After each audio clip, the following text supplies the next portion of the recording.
Hello, everybody, and welcome to yet another exciting episode of Those Natural Ones. Thank you all for joining us this New Year's Eve. Before we get started, couple quick announcements, and then we'll jump right into it. Starting with our next in-person, sitting around a real table, rolling real dice the way D&D was meant to be played. Friday, January 23rd at 7 p.m.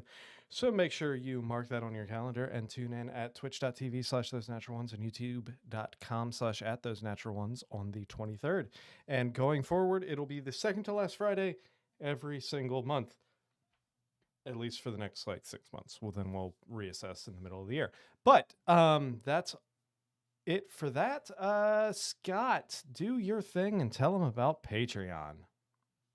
Hi guys, I'm Scott. Yes, children, I am Scott, not Jack.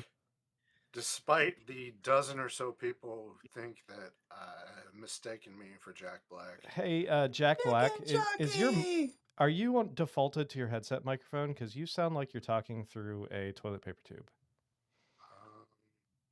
Maybe he I had is. some issues when I restarted. Real quick, Yes. hold on. As we fix this quick audio issue. There, how's that? Hey, much better. All right, continue, Jack Black. Okay, not Jack Black.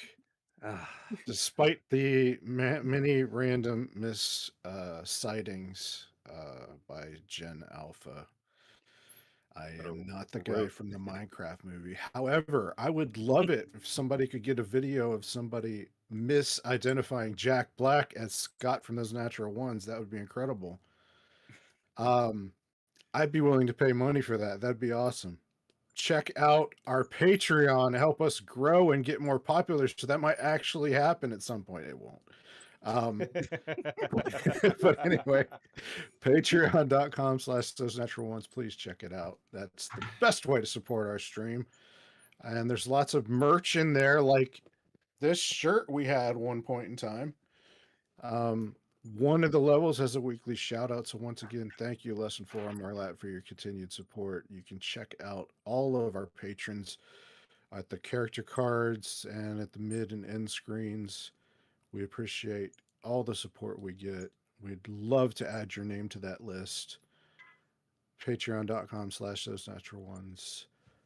Scott out. Thanks, Jack. Scott, I am wondering if Jack Black has a cameo, because like we could get him to do that. Hey, to be that's confused a as you. fantastic idea.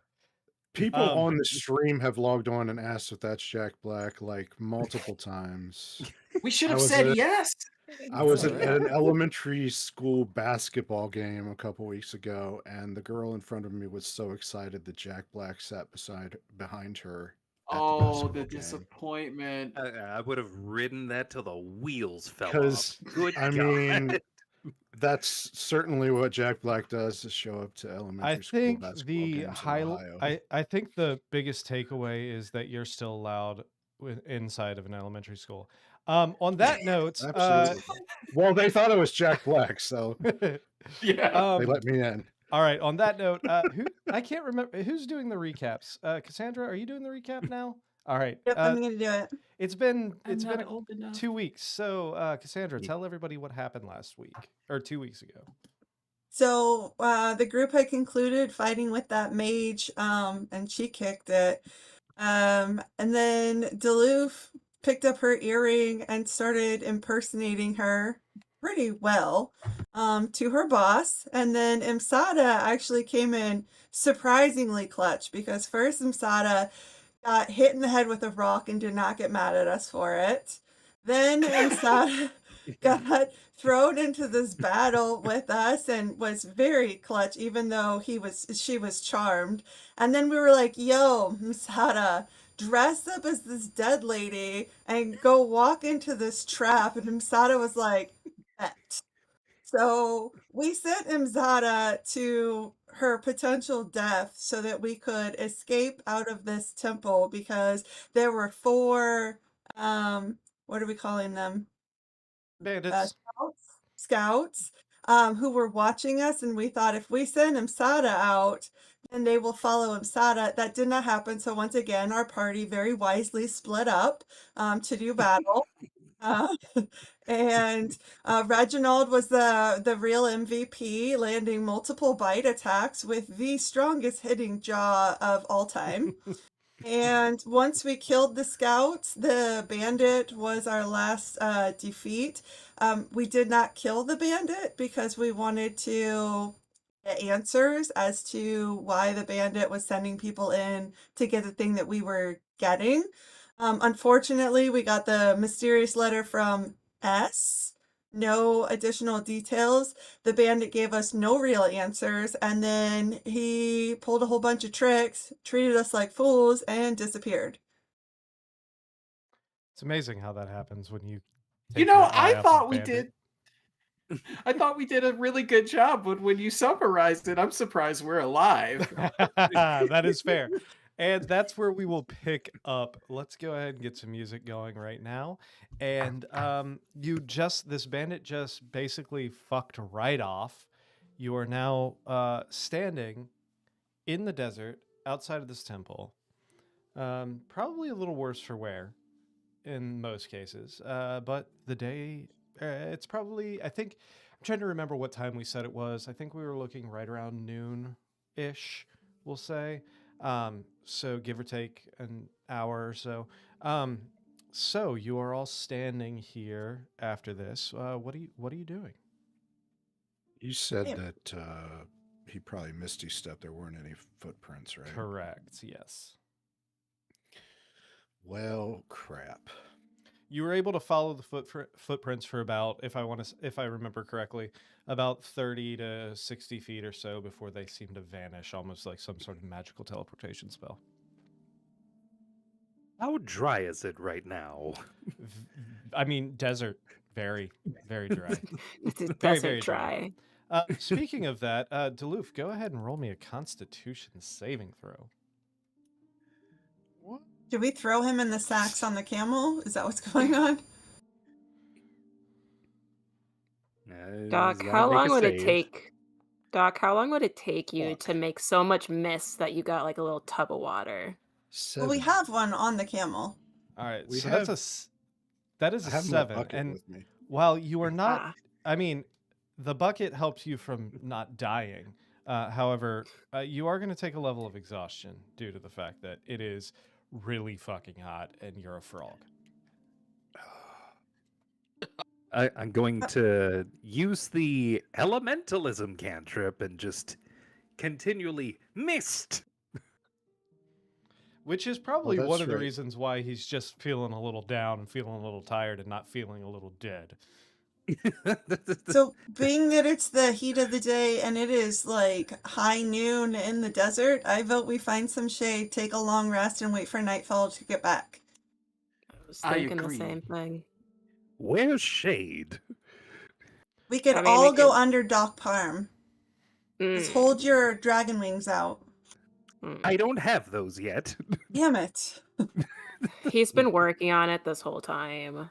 Ugh, work harder. Back in the temple, but we know now that this temple is a target for people. I think it might have been recently cleared of danger. Who did That that? we know of. I The don't know person who knows did our it, but location and the item we hold just got away.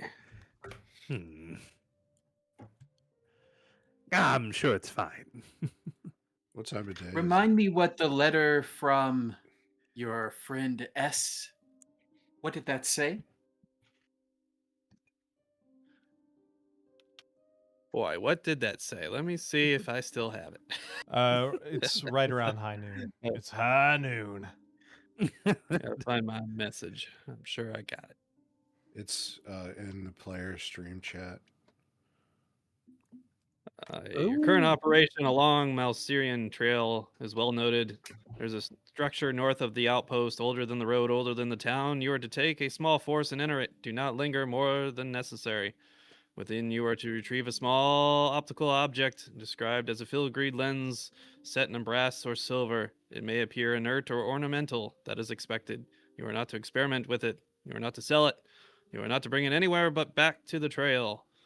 Should others already be present, avoid confrontation if possible. If unavoidable, ensure the object is recovered intact.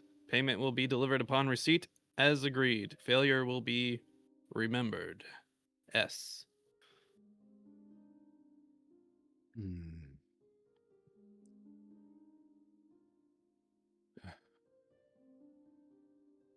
The ideas?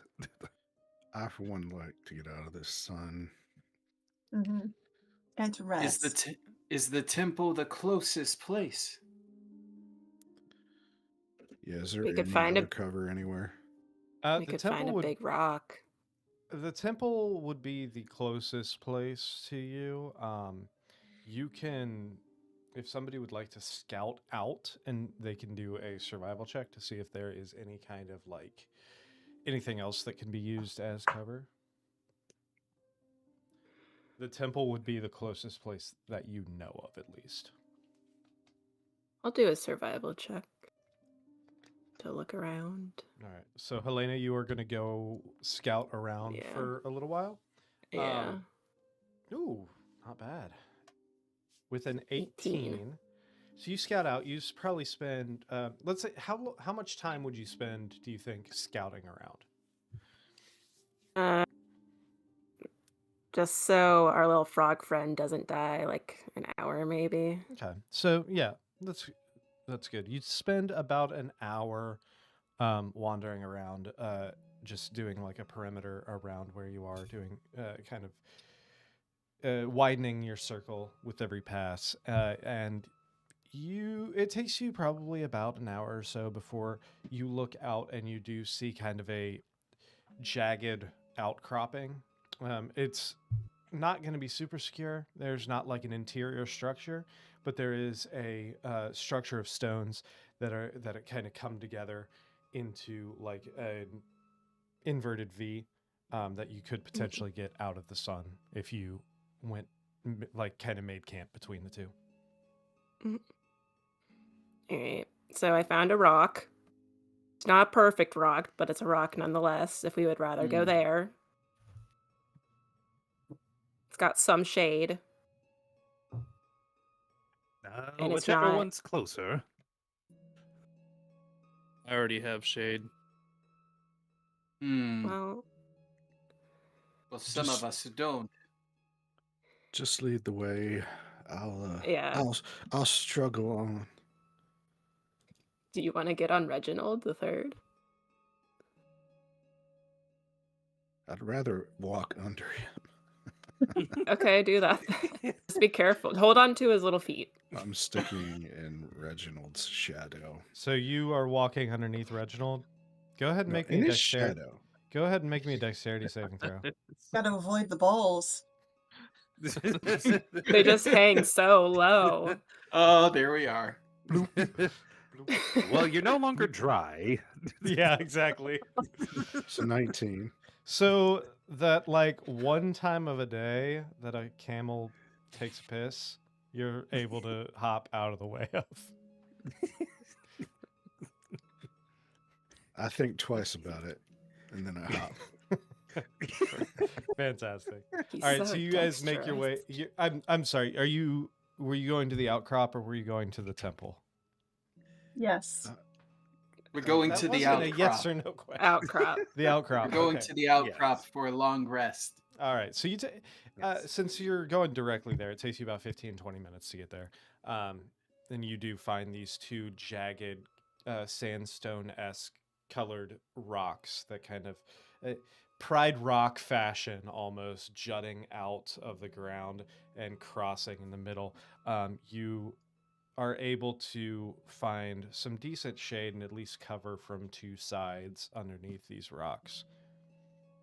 I'm going to pour some water from my water skin into my bucket and chill the fuck out. Sounds good. All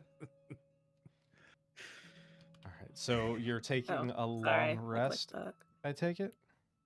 Yes, please. Yes. All right. Sorry, I didn't know that came up. No worries. Is anyone taking watch while you take your rest? I'll watch since I just need to trance for 4 hours. All right. So Damn it, my headset's dying. Helena is taking the first watch. Hold on 1 second. I gotta get my cord out to plug my headset in.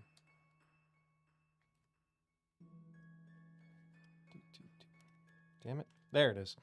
All right, so Helena's taking the first watch. Go ahead and roll me a d20. A D20.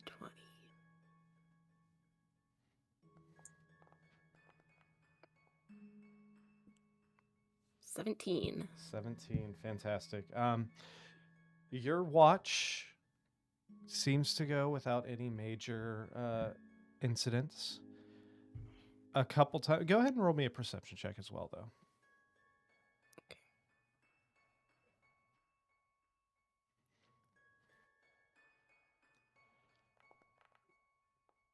Nice.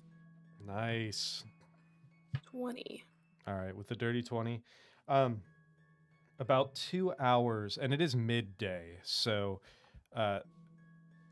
pretty easy to see everywhere around you. But about 2 hours or so into your watch, as you're looking around, you notice off in the distance, right on the horizon, you see a small shadow with a dirty 20. You see what appears to be a mounted creature, humanoid in shape. It's very hard to make out due to the distance, just cresting over the horizon. If you were to guess, you'd probably think camel with a rider. Doesn't seem to take notice of you, but it does kind of come into the horizon and kind of start slowly padding past, never coming close enough to where you can make out any details, but you just kind of keep an eye on it and watch it as it passes your periphery. Well, your vision, I should say. Can she tell which direction it's heading? Like towards us, away from us, from side to side? Side to side, kind of. So, like I said, it's not really coming towards you. It's not. Side? Yeah.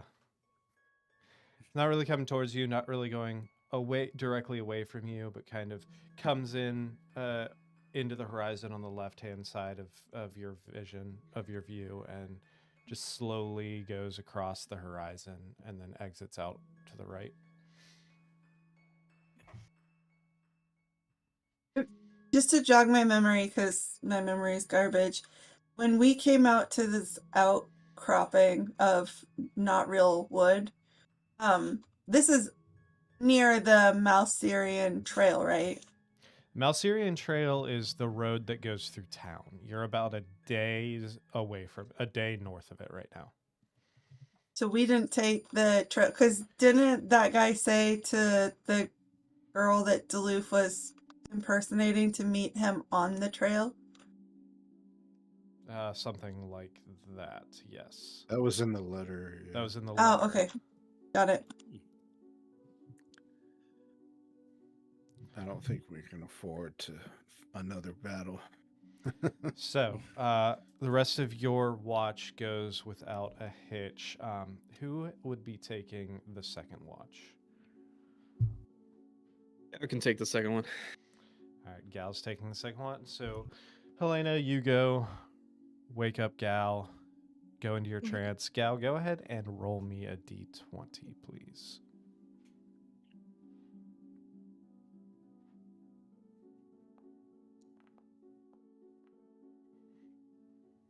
Ten. Go ahead and roll me a perception check.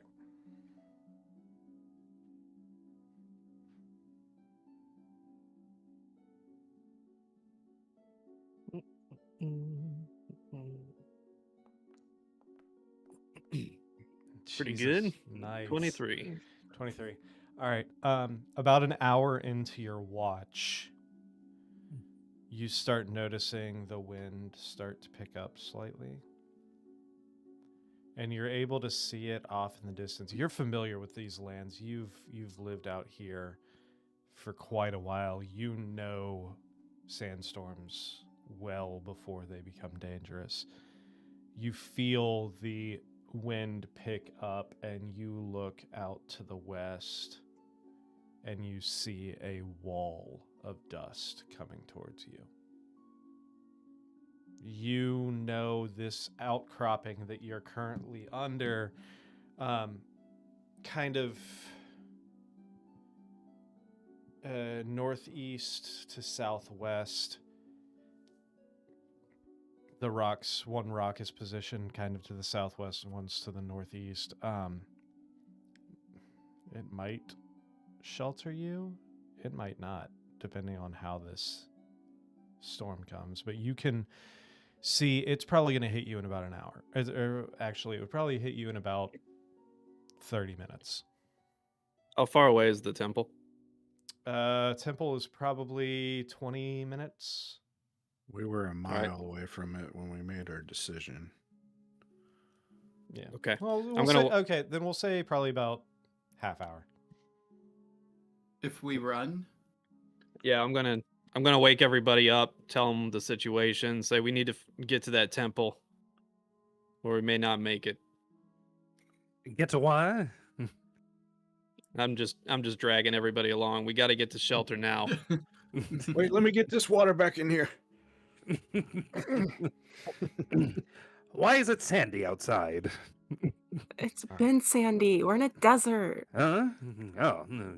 As you all start running to the towards the temple, anyone who has any kind of athletic modifier that gives you advantage on running is fine. If you do not, make me a Constitution saving throw for your run across the desert as you are trying to beat out a sandstorm. Question. Yes. Does Jack of all trades count As the modifier? what is your athletic? With Jack of all trades, it's -1. Then no, it does not. someone get a natural 1? I did. Somebody got a nat 20. And then Yeah, that would be Gal Gal. got a nat 20. All You right. just had so to we really got show me up, Gal. Helena with a 2, a natural 1 for a 2. Doc Vernerler with a 6. Gal with a natural 20 for a 22. Duluth with a 7. Raya with a 14. And finally, maybe. Oh, lifelong get fucked. Ban. Ooh. Msada. Oh, you did already. You're at the Yeah. top. My Yeah. bad. 13. All right. So this will be. Sorry, I didn't see you up there.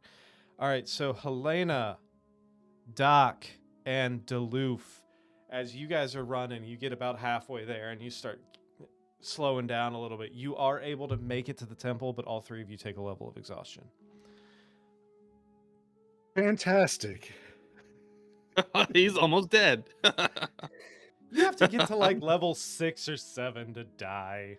Wait, it doesn't let you break down the. I forget what 2024 rules are for exhaustion.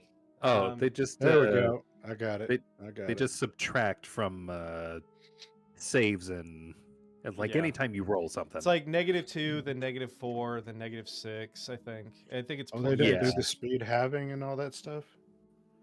No, that's 2014. Yeah, I'm pretty sure it's just -2 each time, an additional -2 each time. Yeah. I'll double check in a little bit, but I'm pretty sure that's I'm what it is. looking it up. All right.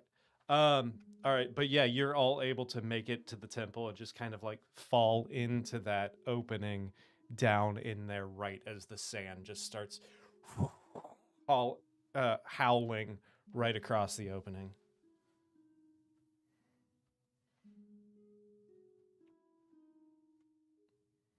And just crawling past the finish line, like wherever the safe point is, just like.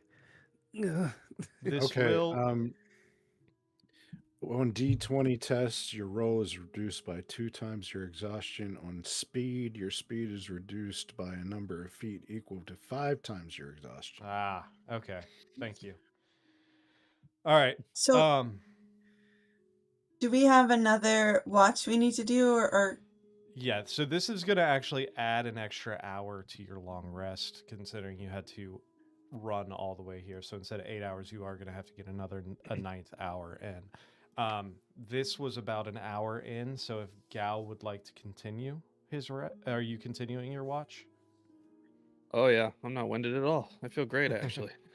All having, right. having such a light frame works out before pretty good. we go back to sleep, I'm just gonna look at Gal and be like, "Yo, enough with the running. Let us actually sleep." That's not how watch goes. I mean, if you'd rather die in a sandstorm, be my guest. You are the Grim Reaper. See, You're just now noticing it's this. the Grim Reaper of sleep. It's at that point I go up near the top where I can see outside and put my mask back on. All right. So the Sweet rest dreams. the rest of your the rest of your watch goes without a hitch. Who would be taking the third and final watch? I'll do it. Oh, great! no. All right, Doc. All right, so Gal, I'm glad I'm asleep and I don't know that Doc is now on watch. all right, Doc, go ahead and roll me a d20. I thought you'd never ask. I wish he'd never ask.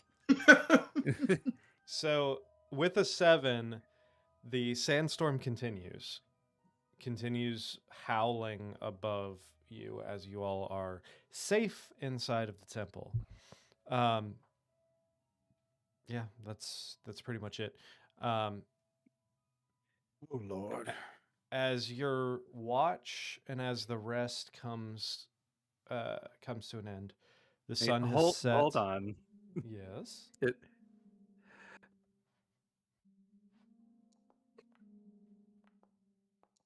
Oh no. I fall asleep. Oh god. That actually checks out. Yep. All right. Well, Helena, you're probably the first one to wake up since all you had to do was Oh. trance for 4 hours. So Uh-huh. Helena, you wake up and you see all 5 of your compatriots are sound asleep. The night has come. The sandstorm is starting to slow down above you. It's just like a not quite a gentle breeze, but a strong breeze above, and you do looking up out of that kind of. I'm going to say skylight for lack of a better term right now in my head. You do still see some sand flipping through the air, but the majority of that cloud has dissipated, and you can see the stars above the light starts filtering through. But everybody is asleep Alright. except for you now. Alright, so can I wake everyone up then? Yeah. Alright, let's rise and shine, beauties. Come on. Uh, Who was Did you- supposed to be on watch? Gal immediately looks at the professor. Not now. hmm? Doc. Why are we in the temple? I thought we left. Were you supposed to be on watch? Hmm. Great. Oh, right. Yes, I was on watch, and then You're lucky it was just an hour. I would have stuck one of these, I point to my arrows, one of these through you if it had been longer than an hour that you fell asleep for. Gal's you gonna look lean over to Duluth and be like, "Aren't they friends?" if anybody is going to help me shuffle off this mortal coil, it's going to be that one over there. And I point at Gao. You're going to help me do that, right? Well, this is quite a development. Oh, death. Is that Can we a look goal around of to yours, see? Parm? Hmm.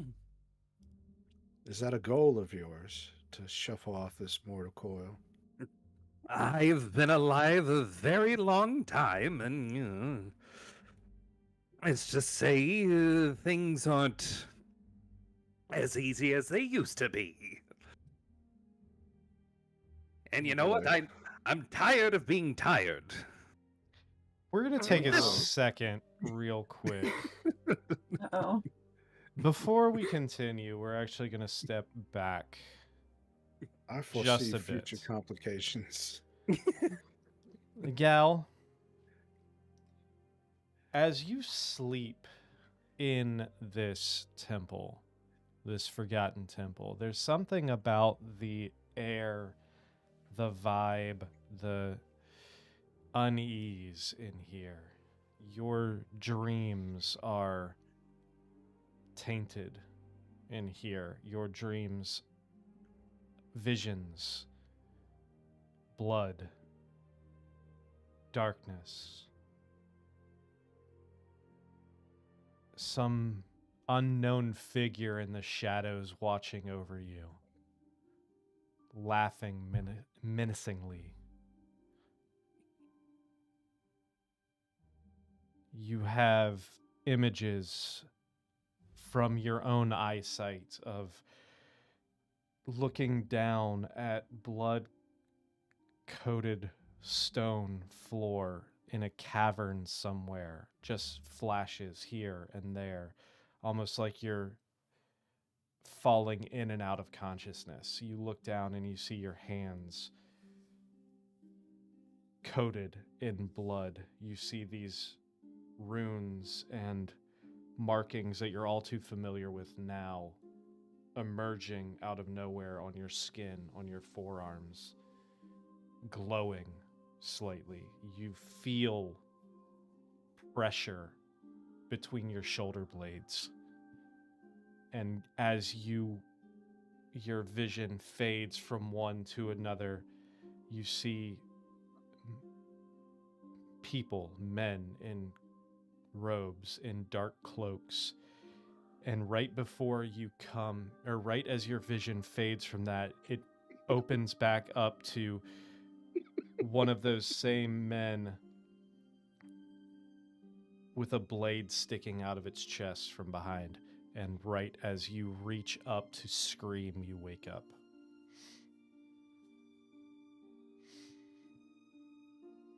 If that's the case, then when I did wake up, the team would have seen me kind of clawing at my clothes and kind of looking at my body. And if anybody would like to make a perception check, you can check if you notice anything.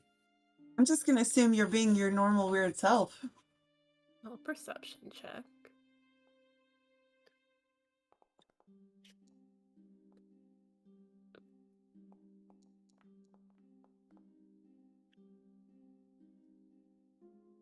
Ooh, those are pretty good. That is Oh, sure, the senile guy who went to sleep on his watch is the one who's going to notice And something changed? Umsada, Doubt it. Umsada with a 15, the Doc with a 17, Duluth with a 9, Helena with a 16.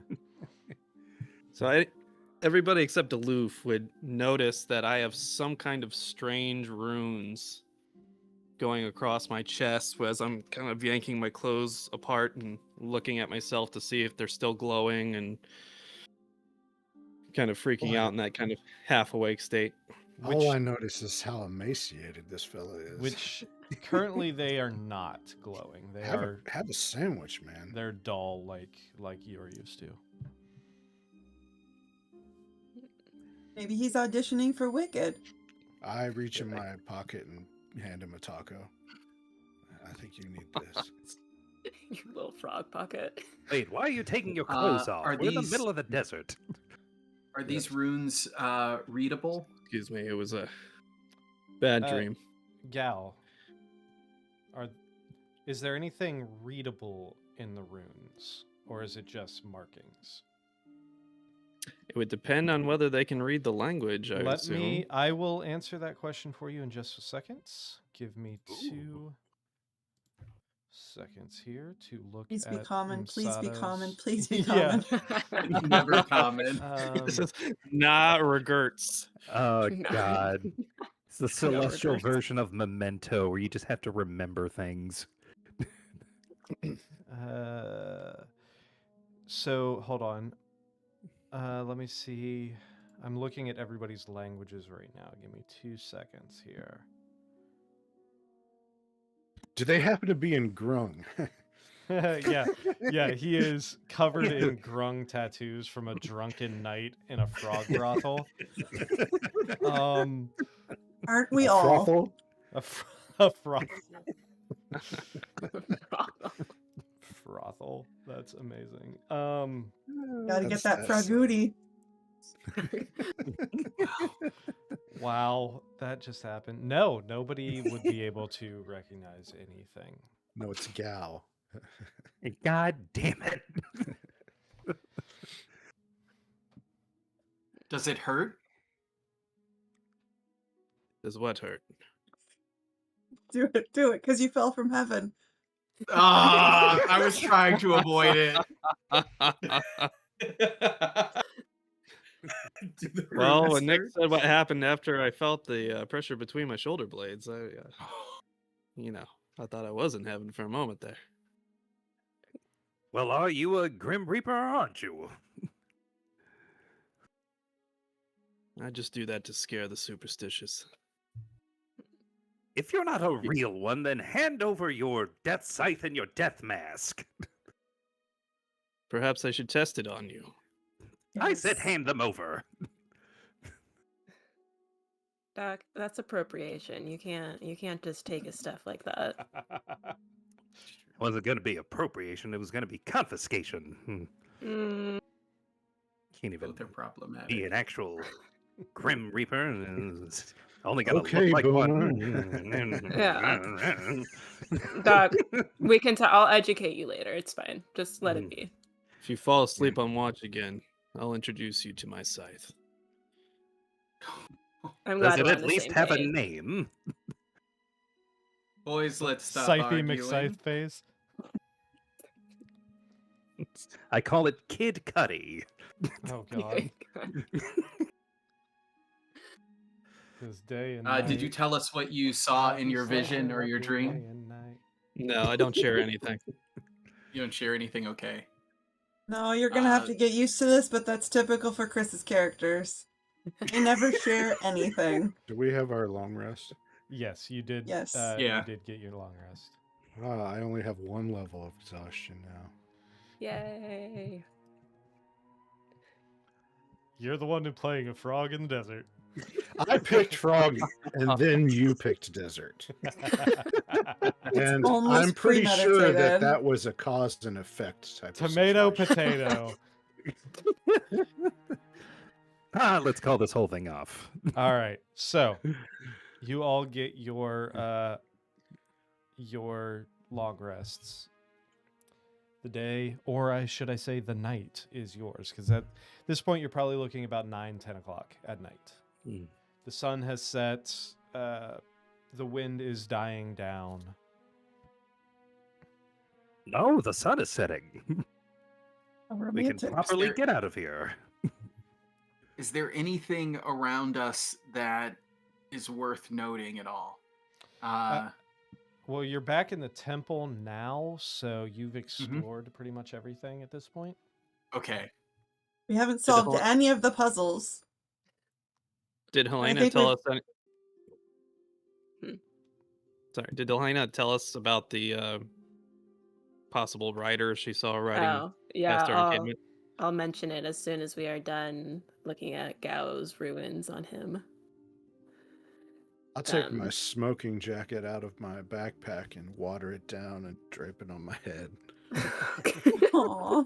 Like I'm like sorry, a do you black have that on guy your in the character Sahara. sheet? No. Yes, I do. Let's not go back there. Anyway, all right. So what's the plan? I say we should make our way back to town, but we should be careful about anyone that might be on the path because I saw something. I don't know what it was, but it was something. So here's Did Reginald have a level of exhaustion? That's actually what I was just going to ask. In our haste, we kind of forgot. What did you all do Oh, with no. the camel when you ran back to the temple? Oh. Did we leave it out? Oh, we would have protected taken that him with camel. us. That We for camel's sure would have coming taken him us. with us. All right, so the camel, you took the camel with you and what, tied We it up wrapped outside cloth of- around its head, and then we Are we jumped sure- into the. Oh no. Are we Or did we just sure? push it in the hole? Yes. Uh, And risk broken legs. and risk trying to figure out how to get it out of the hole. We gotta unbury that camel. Luckily, camels are used to sandstorms. It might not be pleasant for it, but it probably survived. all right. Lovely. Well, let's go get Reginald. Oh, look, there he is, just chewing away. Yeah, Like you nothing walk- even happened. You walk out of the hole and you see Reginald has gone off to the side, found like a boulder to kind of nuzzle up behind. Is he like reverse ostrich? He's just a head poking out of the Yeah, sand. pretty much. Yeah. No.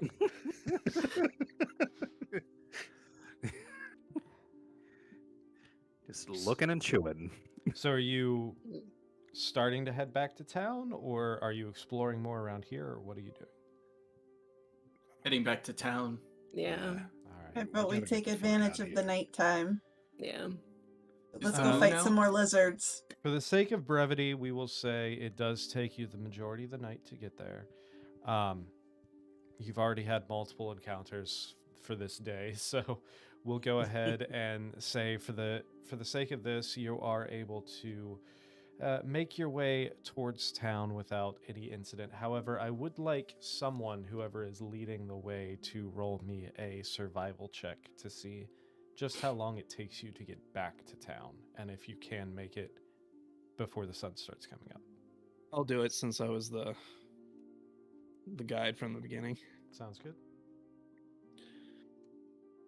It's a 14. 14. All right. So yeah, you are able to make it. You don't really lose your way at any point. It is slow going due to the recent sandstorm and a lot of the markers being covered in dust and debris, but not to the point where it would be detrimental or any kind of actual impact to your travel time. You just are meandering a little slower, but you do make it in about we'll say roughly about 12 hours later, as the sun has risen in the east and makes it about halfway up. You start seeing the town of Malseare. As you approach, you do notice that tents have been erected from the caravan.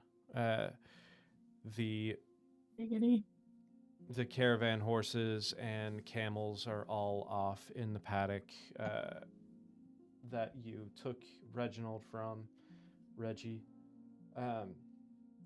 The streets are bustling at this point of day, with mostly the members of the caravan as well as a few locals going back and forth resupplying the wagons, and it looks like they are getting ready to leave probably in the next day or so. Saying that we're getting close to town, I pull out my mask and put it back on.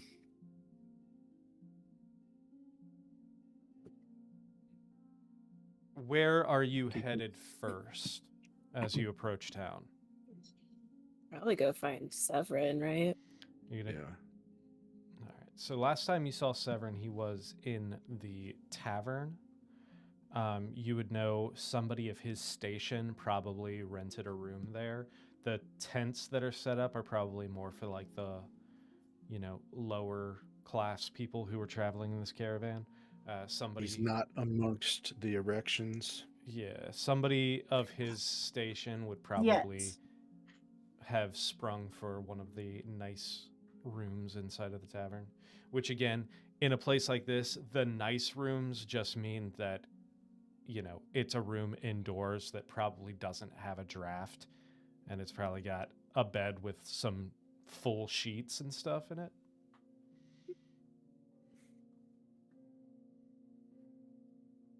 All right. All right.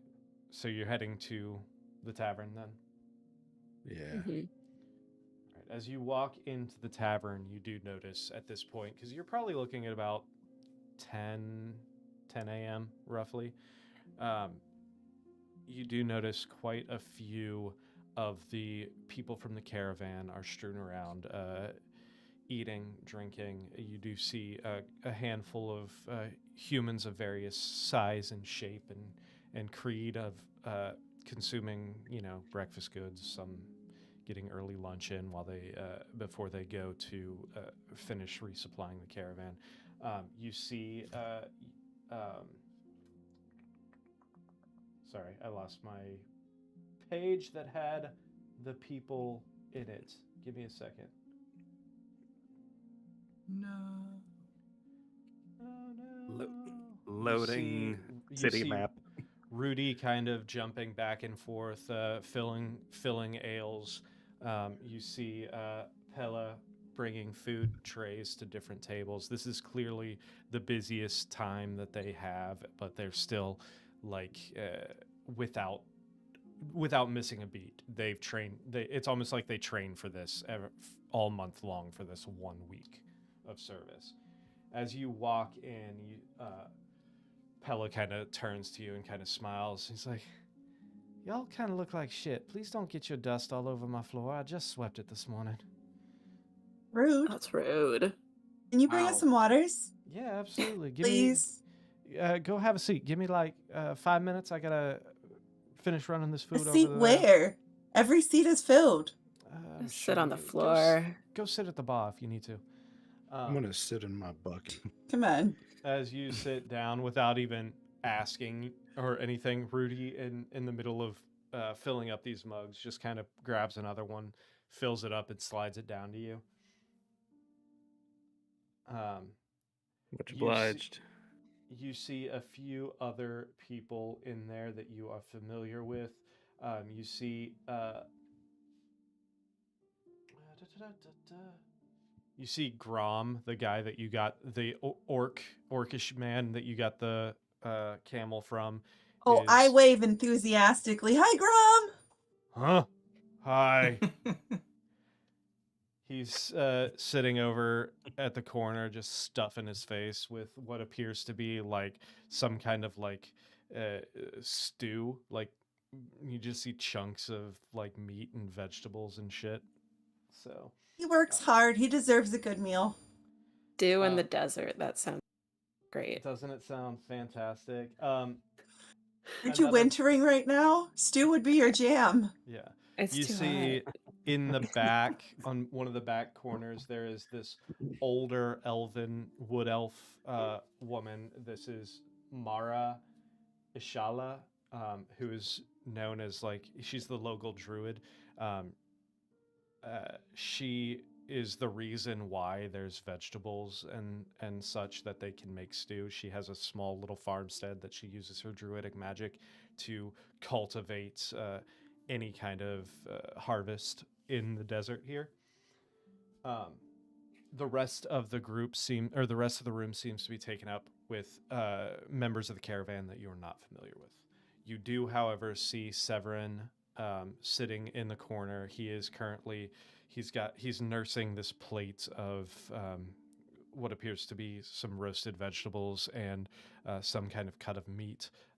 He's got a mug of a light ale in front of him, and he's currently like flipping through one of his notebooks, kind of not paying attention to anything, just focusing very heavily on this book in front of him.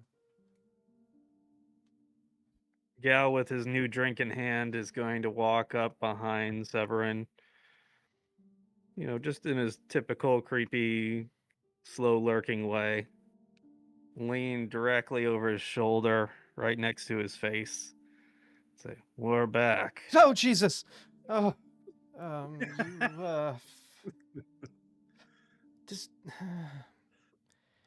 unsettling. Um, Him, you try to give a heart attack.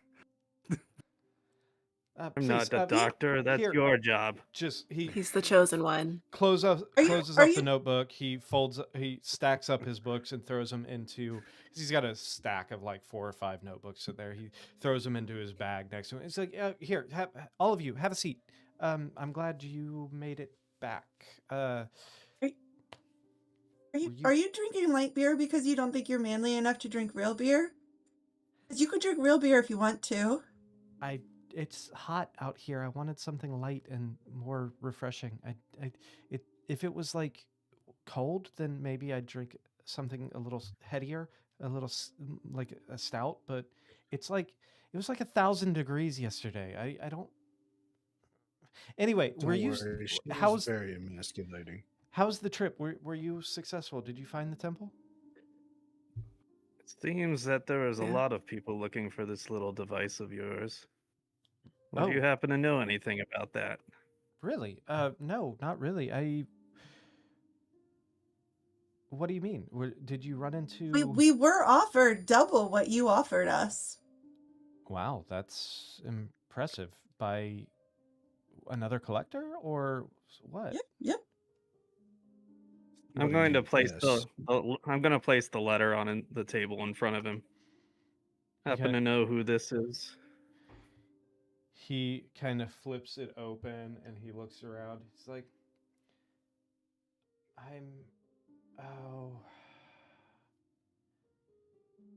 I bet you I know exactly who this is.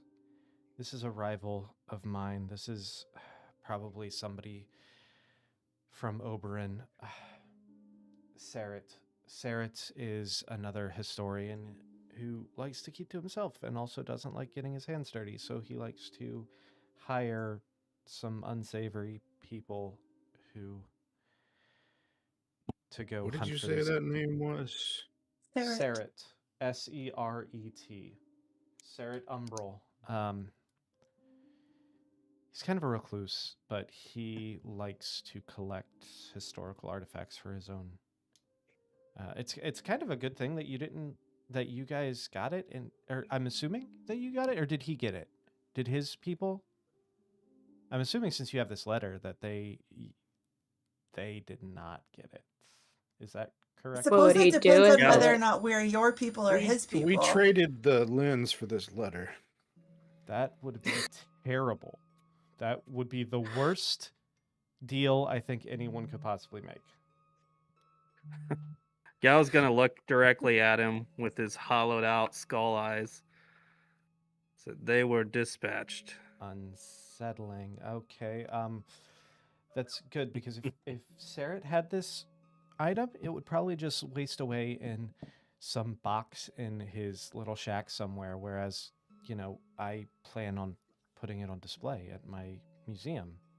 So it's However, one of the bandits did manage to escape us. okay. If this person is as dangerous as you say he is,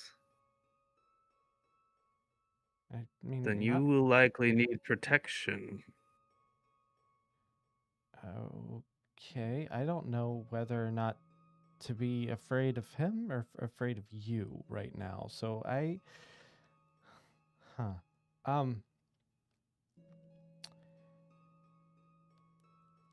Doc, Helena, you two, we traveled together for a little while. What's your take on this creepy guy over here in the mask?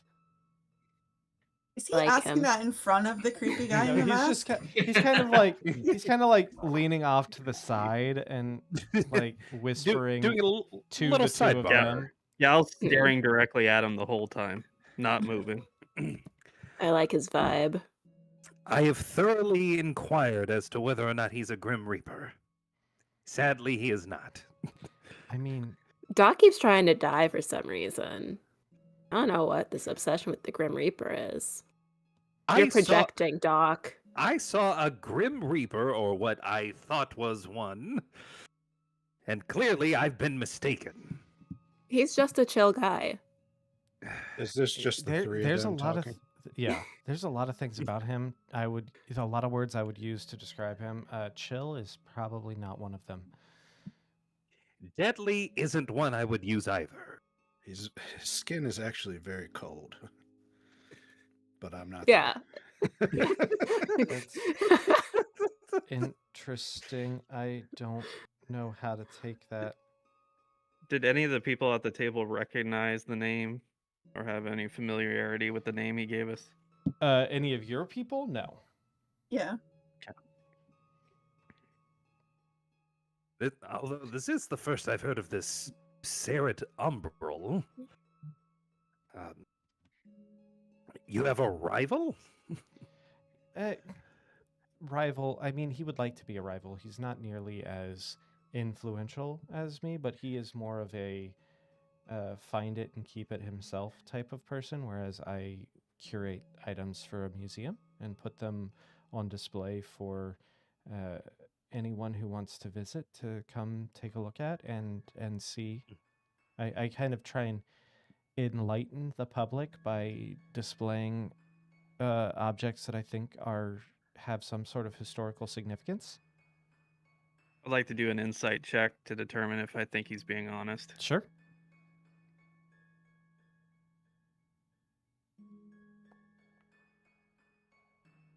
Not with the 2.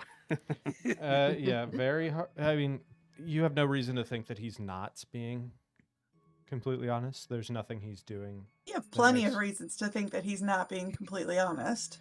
There's nothing that he is doing currently that's making you think that he's lying to you. Oh, speaking of history, apparently I wrote something in my journal that I don't even remember.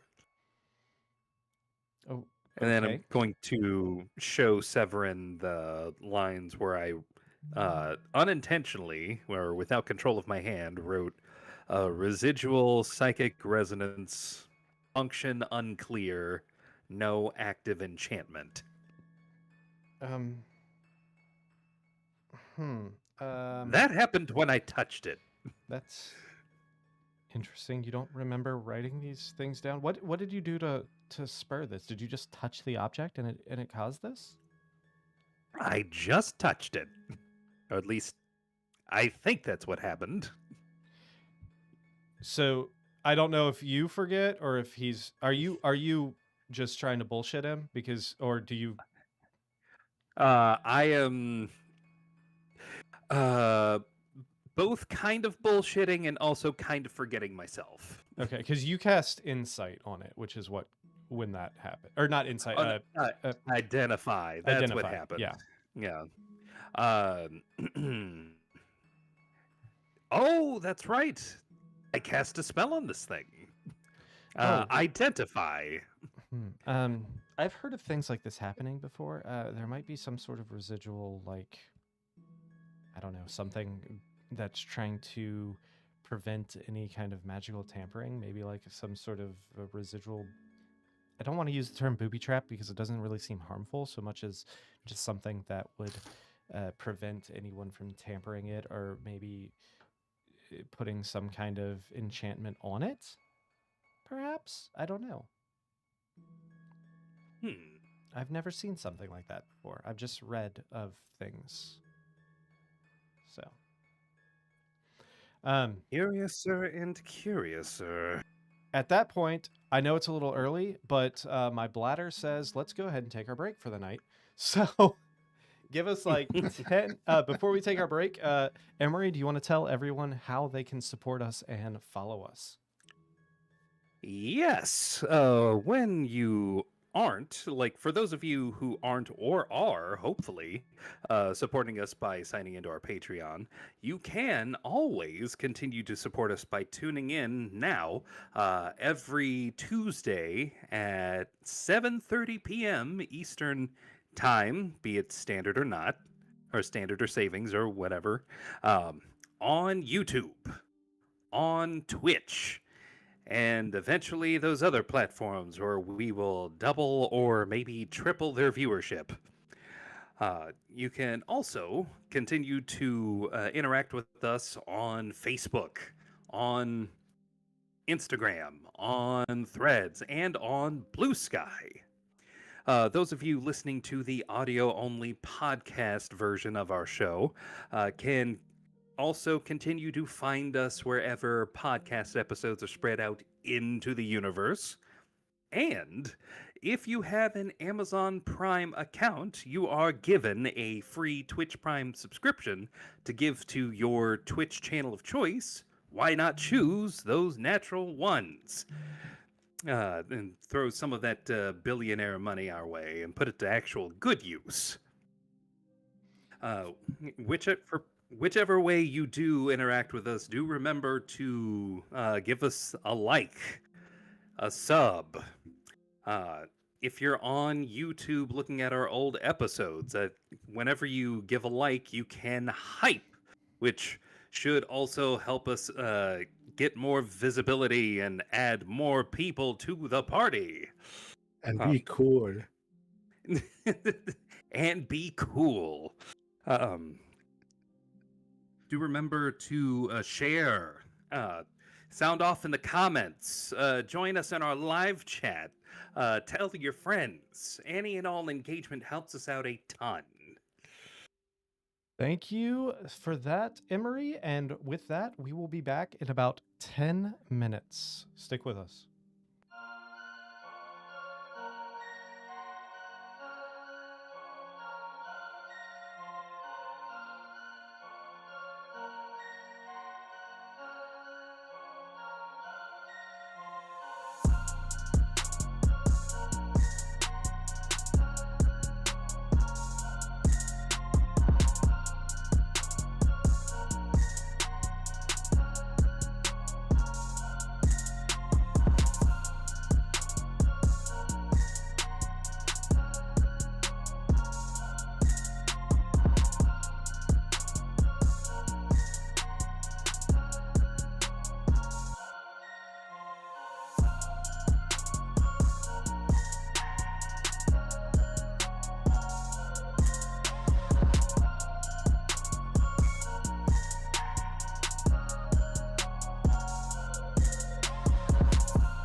God damn it! All right, we are back. Thanks for that, Emery. All right, before we get started again, Did that make something the stream? it I did. hope so. I think it did. I don't know if his comment did, but my reaction absolutely did. All right, so before we get back to it, I did forget to give a shout out to the Dragon's Lair, as always, our partner. I was there this past couple days and noticed that they're still advertising our stream up on their board. So thanks to our good friends over at the Dragon's Lair. If you are in Columbus and you need a gaming space or need gaming accessories, books, dice, cards for Magic or Pokemon or I'm sure Yu-Gi-Oh, is that still a thing? I don't know. I don't know Sure CCGs, is. but or like We have Warhammer lots minis of or tabletop games. yeah, lots and lots of board games and stuff like that too. Check them out. Also, Dragon's Lair Columbus on Facebook, online, all of that stuff as well. Big shout out to them. They are awesome, and we look forward to continuing our partnership with the Dragon's Lair. All right, so moving forward. You were, before I so rudely interrupted us, you were discussing with Severin about this other potential S that might be looking for this same lens. Where are the other party members at this point? I'm just sitting at the bar with my like a bar towel just soaked in water, just draped over my head. Just Aptly God. watching these three thinking they're having a private conversation in the middle of a huge group. I thought we were all talking to him. I I mean, thought yeah, I was you in a all were private talking to him, but conversation. he kind of leaned over to you two and asked if Yeah. you trusted the creepy dude who's being creepy. Severin, I did want to say that we found this very nice lady named Sada, and we did offer. We took the liberty of that you would pay her. We told her that you would pay her. Oh, you're just Also. handing out my okay. That I mean, we wasn't can really keep part the of deal. lens. Oh, so Yeah. you did find it? You found the Oh. lens? Yeah, and we have this very nice lady here who I mean, would This love is some him. coin. yes, This is him. I is him. I think. Yes. Oh, she so Masada pulls out the note that she was speaking about before, and she puts up the symbol side of it and says, "Do you recognize this?" Yes, that's the symbol of the temple that I sent them all to find the lens. And then she says, "What do you know about it?" I know that it's supposedly a symbol of some lost civilization that was present in these parts probably before the Sundering, back when this was all like lush fertile land.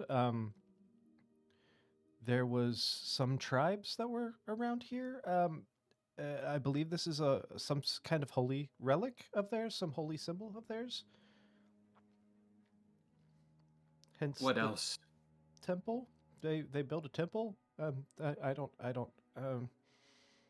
That's kind of all I know. I don't have any details about what the symbol means, other than has something to do with some potential deity that they worshipped.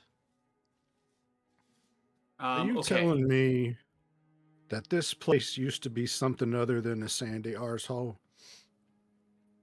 Yeah, like millennia ago, there was. You don't know the stories of the Ember War? I think that was the name No, of it. but my timing has never been so off. Endermore, sorry. Yeah, there was. No. There's a reason why they call this the Sundering Wastes. I mean, if there was some cataclysmic event that happened millennia ago, I'm not entirely sure. This whole area was once a lush and vibrant forest, plains, all kinds of, and then some. Either I don't know if it was some people, there's different stories depending on who you ask. Some people say volcanic eruptions. Some people say some sort of weird seismic. Some people say a space meteor rock came and some people say floods. There's lots of different interpretations to the story, but bottom line is this was a vibrant, thriving area before some natural disaster happened, which caused it all to turn into this desert landscape, and probably more than likely exterminated the civilization that was here before that created that temple and that. You said you have the lens. Can I see the lens?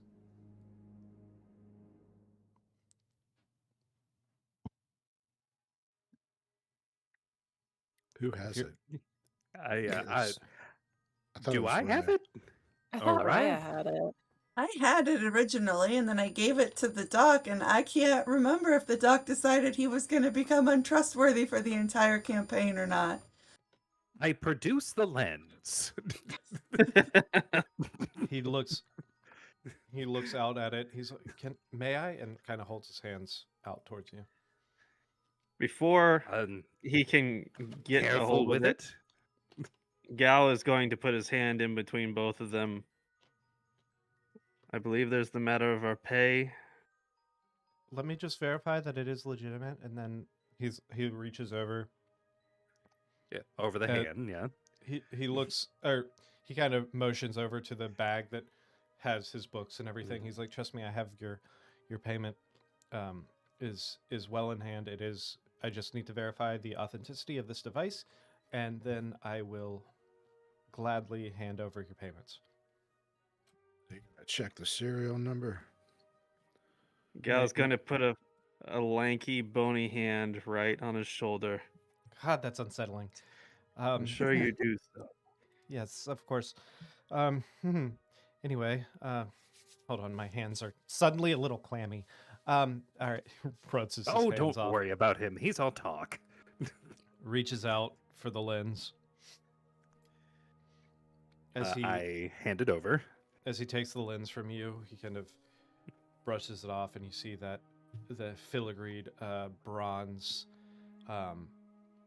outer shell of this kind of convexed on both sides lens. He kind of holds it up, and for the first time, as he's looking around, you see that the filigree around the edges creates smaller versions of a lot of the same shapes that you saw in that symbol, as well as on those 9 plates, or I'm sorry, those 7 plates that you have. He kind of looks As it up. he's doing that, is anyone else, like, because obviously this is out in the open in the middle of a busy tavern, is anyone else paying any special attention? No, it doesn't. Go ahead and make me a perception check real quick, actually. But you almost answered without one. Yeah, well, then I changed my mind. So Almost got one for free. he's looking Ah. around, natural 20. Suck it, nerd. So you look around, and everyone else in this tavern seems to be way too concerned with their own business, either eating or in their own conversations. Nobody really cares. Nobody's paying attention to this guy at all. So he looks around, and you see that he kind of lifts it up and lets the light hit it slightly, holding it up to where it can focus a beam of sunlight onto the table, and you start seeing the table kind of smoke a little bit, like a magnifying glass almost. He's like, this looks legitimate. It's like, to be honest, I was not exactly expecting you all to be successful. Part of me didn't even expect to ever see you all again. I figured you would either perish in the desert, or if for some reason you did find this, that you would abscond with it. And Gal gets close to his face as he's doing Yeah. this, mumbling, "Our pay." Yes. Hold on one, please. So I think I said what? Shit, I can't. Was it 100 gold a piece, or was it 1,000 gold a piece? I can't remember. Yes. 1,000. Was I'm it pretty 1,000? sure it was. I don't know. I think it was 100, but I think think it was- yeah, somebody I think it was- negotiated for more. No, I Are think you it was asking 100. as the DM or are you asking as Severin? I'm asking as the Because that's DM. going to change your. Oh, then yes, it was 100 and then Okay. 85 for Duluth and myself because Yes. we were getting travel out. That's right. He's If like, you were "All right, asking a so Severin, it was 1,000. Yeah. very all right. So and you know what? I'm sorry. Did you say your name was Msada? You seem like a lovely individual. I have no problem also matching for you as well. So I'm sorry. I'm terrible with names. The two of you, and he points to Duluth and Raya. Are you two still looking for passage out of here? Yes, sir. And then I put my towel back down. All right. So we are looking to leave here probably tomorrow. If you are still looking to join our convoy, yes. Here is your gold, and he reaches down into that bag and pulls out 5 small satchels, each with about 100, or 3 of which have 100 gold coins in them, 2 of which have 85 gold coins in them. He hands each one to each one of you individually, and he goes to Msada. He's like, sorry, I wasn't expecting another one. If you give me maybe 10 minutes, I'll run out to my carriage and I will grab your payment. Just hold on right here for just a few minutes and I'll be right back. As Gao gets the gold in his hand, he lifts his hat and takes off his bone mask. That's better. That's then starts much better. starts enjoying his drink. Oh, he looks the same, and you know it. He stands up and he's like, I'm not even looking. I know it's. he stands up and he's like, just for collateral, I'll leave my bag here. I'm gonna take the lens with me, but I'll leave my bag here with my journals and everything in it, so that way you know I'm coming back. I will be right back with your gold, ma'am. Well, I didn't Leave think the he was not lens. coming back until he said that. No. Oh, He turns he'll be around and back. runs out. It hadn't entered my mind that he was going to bugger off until he said that. Right? I was paid, not my problem.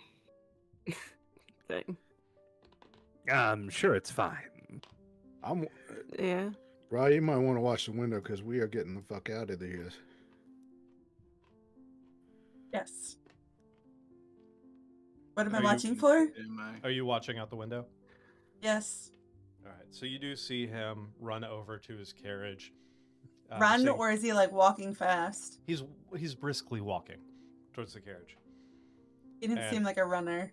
No, he's definitely not a runner. He's briskly walking towards the carriage, and you see him open up some of the luggage on the back of the carriage, kind of dig through.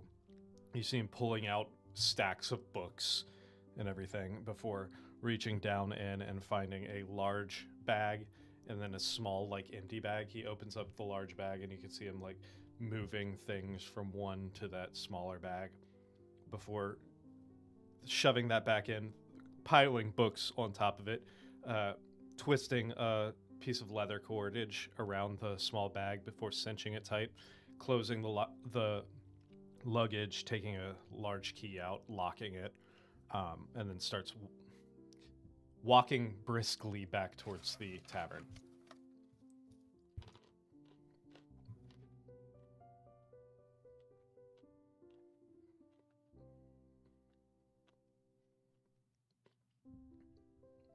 Can we see from here, like, any particular books?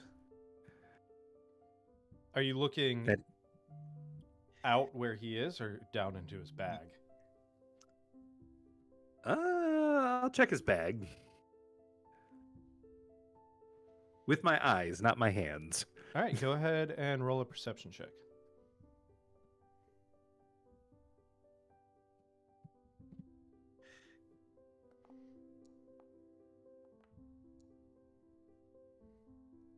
$16. 16. You look down, and most of these books appear to be his personal journals. There's nothing like written on the spines or anything like that. They're small, thin, leather-bound books, which would be about the size for like a personal journal. Not necessarily like these are research texts or anything like that. Is there anything on the covers to indicate time or any other information? Not that you can see from outside. If you wanted to pull one out and take a look and take a closer look, you could. That would be up to you. Can I use Mage Hand so that I'm not actually... This guy... Yeah, I'm going to use Mage Hand to not actually touch it, but open it. Is that possible? Is that Yeah. what this does? You can pull the book out with the mage hand and like set it down and flip through a few pages if you would like. All right. All right, so you do that. You pull out one of the books, you set it down, kind of flip through the pages while Raya is looking out and watching him. You see the one that you open, you happen to flip through a few pages, and you see a rude sketch of what could potentially be the lens. You see like scrawlings in the margins and everything, very jagged, messy, quick handwriting, things saying like lost optical masterpiece. You see things about potential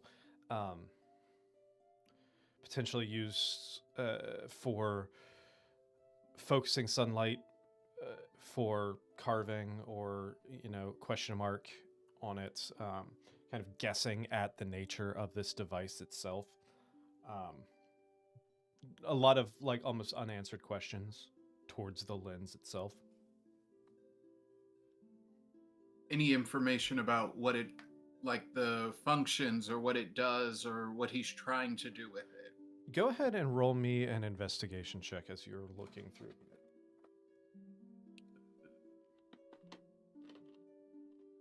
Oh, crap. Hold on. Hold on. I'm getting there. Uno momento.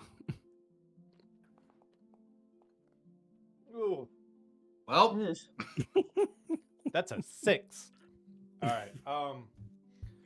Nervously reading someone else's diary. You are flipping through these pages, and you're starting to get into things about the actual lens itself, and seeing these descriptions of it as Makes you fall Raya. asleep. Yeah, as Raya notes that he is on his way and almost back. So as he returns, I'm going to saunter over to Rom's table and just say, "Hi, did you get your gold from that guy over there yet?" Oh, I was like, who? Camel guy. He looks, he's like, huh? Yeah, he paid. Okay, so he said that we were in the market. He's in the market for an extra camel, and he was wondering if we could just if he could outright buy Reginald. Reggie? No. Yes. Yep. No. Because we got to go with this caravan, so we're going to need more water, is all. Camel's not water. Camel. Yes. You want water? Camel Buy carries from, water. But You would water like to from. liquefy your camel, please. We need a camel and a blender. Not Reggie. you should go talk to Reggie, that stay guy here. about that camel. Camel Rita. Reggie, stay here. Go Reggie, talk Reggie, to a Reggie giant can't me. come with us? No, Reggie, stay with me. You have another camel we could buy? He could buy? I'll let you know that we became emotionally attached to Reggie just because he's an awesome camel. And like we feel like he's a friend now, so we're really hoping for Reggie. But if you have another one, I'm sure they're just as awesome. Make a persuasion. Not as awesome as check. Reggie, but close. Make a persuasion check.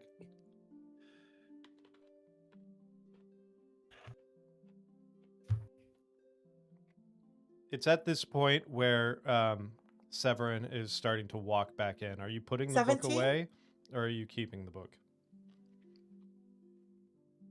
I'm going to keep the book. You're keeping the book out, even though he's entering? Okay. No, I'm going to take it. Oh, you're taking the book. Okay. Fair enough. With the 17, he goes, but I need camel. Camel make me money for drink and food. You pay drink and Well, you food? can make a lot of money right now with the camel, and then you can use that money to buy a new camel. From where? You sell me camel? Yes, we'll come back in a year and sell you the same camel back. What about between now and year? We'll just charge that guy whatever you would make in a year for the camel. Think of it like a really long rental. You're confusing me. Yes, I know. Me I get too. that a lot. I'm Have I I not, think told you it's how a nice great your shoes plan. are? You have great shoes. I'm not selling Reggie. Come Reggie's my on. friend. Reggie's my friend too. And we're friends. All right, Friends so friends at this camels. point, Severin is walking back in, and he comes over and has a seat and hands. He's like, here's your portion as well," and hands you a bag with 100 gold in it from Sada. Thank In you. the interim, before he got back in, Gal's gonna kind of lean over to Duluth and, so where are you heading? Out of this godforsaken wasteland. Any particular place? And I hadn't gotten that far. Well, I just need to be not dry. as you may know, I don't have a whole lot of friends, and despite you poisoning the water supply with your baths in the middle of the night, Look, nobody and could have singing- foreseen that. singing strange songs to reptiles. No offense, Doc. I'm gonna miss Oh, singing to having what? gonna miss having you around. Well, you are welcome to tag along. It's really the only way out of the desert. I don't know if he's I going to think charge you like he charged us. isolation is probably a good thing for me. Well, I'm not a people person. you can be a temple of one amongst others. You know, I have Just- no you idea can- what you you're can- trying to say right now. there's no one lonelier than the people in the city. One is the loneliest number. Elaborate. People seem to find solitude amongst the multitude everywhere. You don't necessarily have to be alone to be alone. I mean, you're pretty good in a scuffle, so I'd like to have you around. Somebody else to get these other fools up off the ground again. I'll give it some thought. All right. This is the best romantic comedy I've ever seen. Will they stay together in the end? You done with your homework? Who are you talking to? Msada. Sada, Homework. a book. So I'm saying you flipped through the book. Oh, I'm stealing it. I Wait, noticed. where is Severin close by? Yeah, at He's- this I point, thought he was Severin. approaching. Yeah, Severin is coming and sitting, and he handed you the bag of money. Yeah, it's in. Yeah, I stopped reading, but I do have the journal.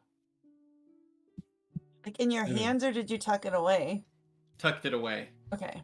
Yeah, he's like, oh, yeah, thank you for the part that you played as well.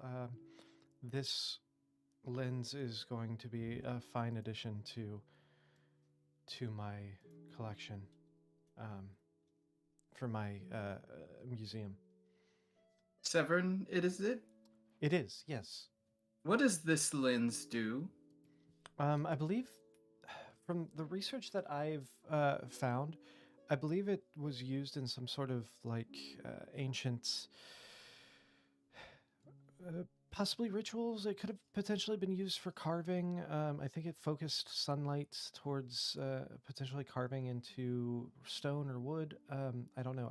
That seems kind of crazy, but I guess if the sandstone was light enough or limestone was soft enough, you could potentially burn into it with, or at least I guess it wouldn't necessarily. So be you don't carving, know so what it does then. I'm not entirely sure yet. I'm still kind of putting those pieces together.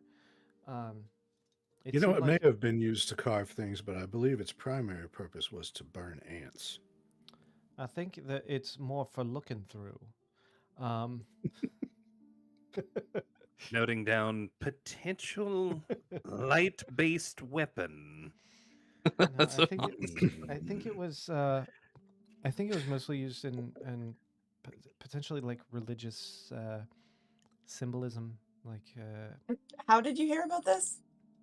I came across, I read a little bit of it in a book back in what the hell's the name of that town? Back in Auburn, I was looking through a library and I found a book that mentioned something about an ancient civilization out here, and this potential relic. So I wanted to see if it was real, and then see what I could find about it after procuring the item. So you say you're quite the scholar. Indeed, that so? Yeah, I have a whole museum and antiquities shop out in hold on one second, DM loading, out in Woldenberg. I have like antiquities museum out there. I have quite a few objects from around the world, different civilizations, different cultures. Maybe there's something that can pique your curiosity. I'm gonna pull to reveal a single rune on my chest. Do you have any insight into what this could be? Go ahead and make an insight check for me real quick.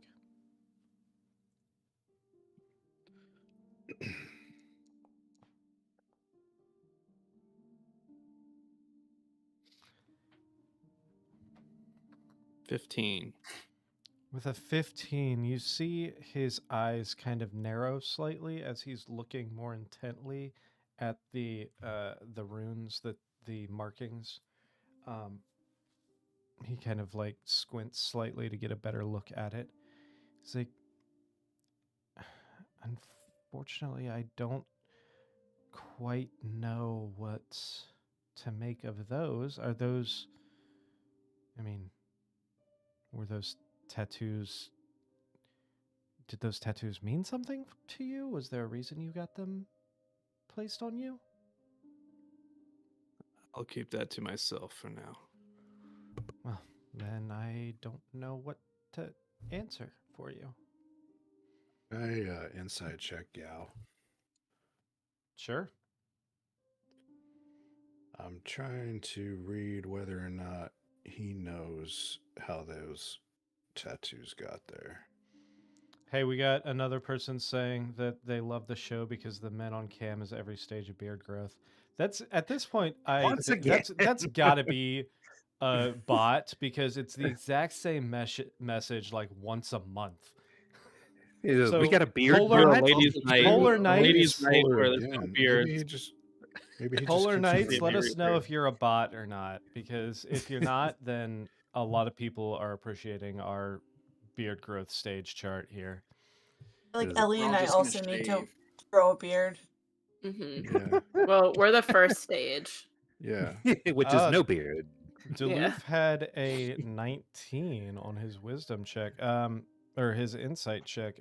Gal, would you like to roll either deception or persuasion? I'm not really trying to hide anything from him at Okay. this point. I'll say it's So good does enough. does it seem like he doesn't know where they came from, or he's just hiding where they came from? It seems like he knows that there's something concerning about its origin, but he's not willing to share it. Okay. So he's concerned about them. Okay. Yes. That doesn't really tell me if he was aware when they were put there, But but I can tell he's okay. You Got could it. always ask him. I'm exhausted right now. I'm not real talky. So now that we Severin, You where keep opening up your shirt. What's the deal? He's a Chippendale. Severin, who can tell us about these runes since you don't know? might have some more information back in Woldenberg. Either I might be able to find some more research material in one of the libraries there, perhaps at one of the colleges. Otherwise, I can dig into my archives. There might be some information there as well. Would you be able to find something on that symbol as well? I mean, there's always a possibility. Theoretically, the colleges in Woldenberg have some of the most extensive archives on the planet. So theoretically, I should be able to find something there. I say we go there. Is Woldenberg your next destination? That's my home, so it will be my destination. I mean, it's a little bit. Our next destination is Obark, because that's the next town out of the desert. But then from Obark, it's about 450 mile journey by carriage to Woldenberg. Which, everyone go ahead and make me a history check.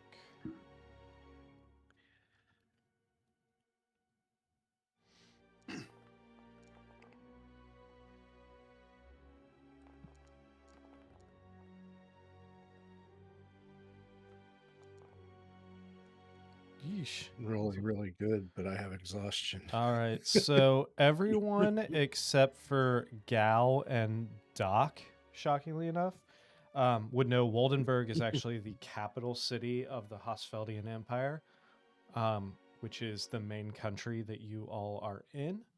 The Hosfeldian Empire being one of the largest countries in the continent that you're in. The Malseare Trail goes east to Orbach, and then there is a main road called the Rustic Spike route that travels, kind of meanders in a south by south, or it goes kind of east, turns south, then goes straight east along a river that I'm not even going to try and pronounce at this point, towards Woldensburg.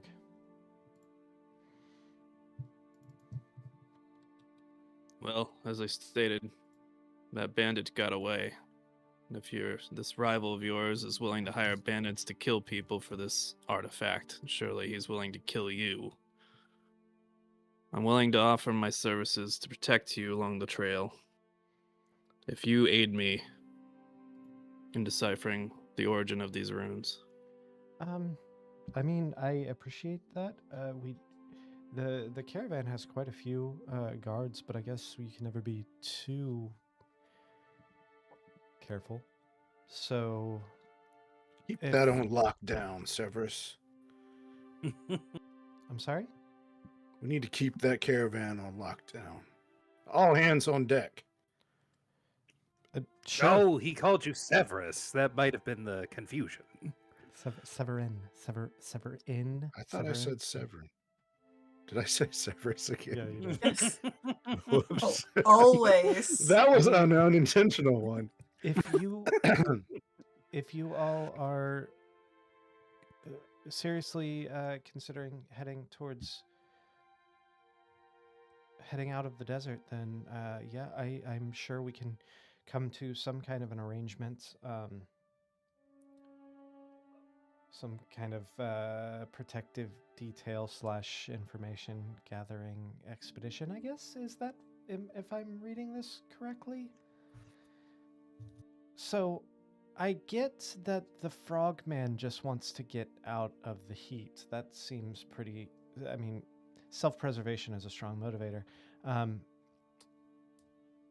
The creepy skeleton man probably needs to eat something, and also the tattoos, I think, was your motivation as well. And Msada is looking for more information about these symbols.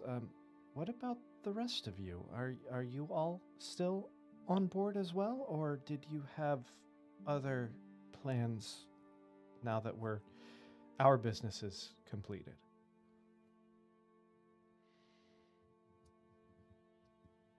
I'm sure one good job deserves another.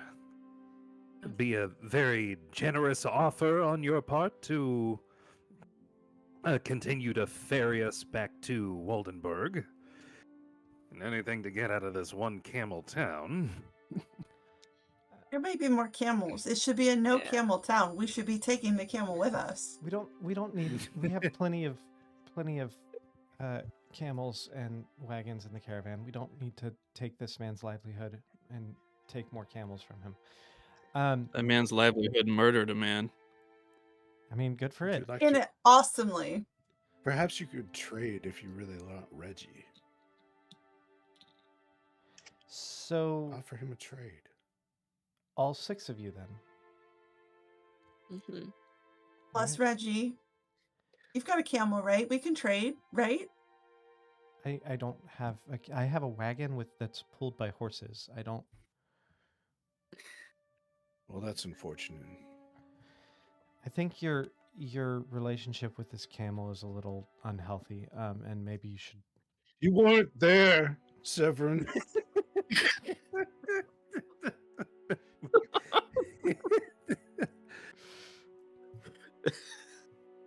Right, it's okay. We can come back and visit. There'll be plenty of time to come back to this town if you really want to have Reginald in your life.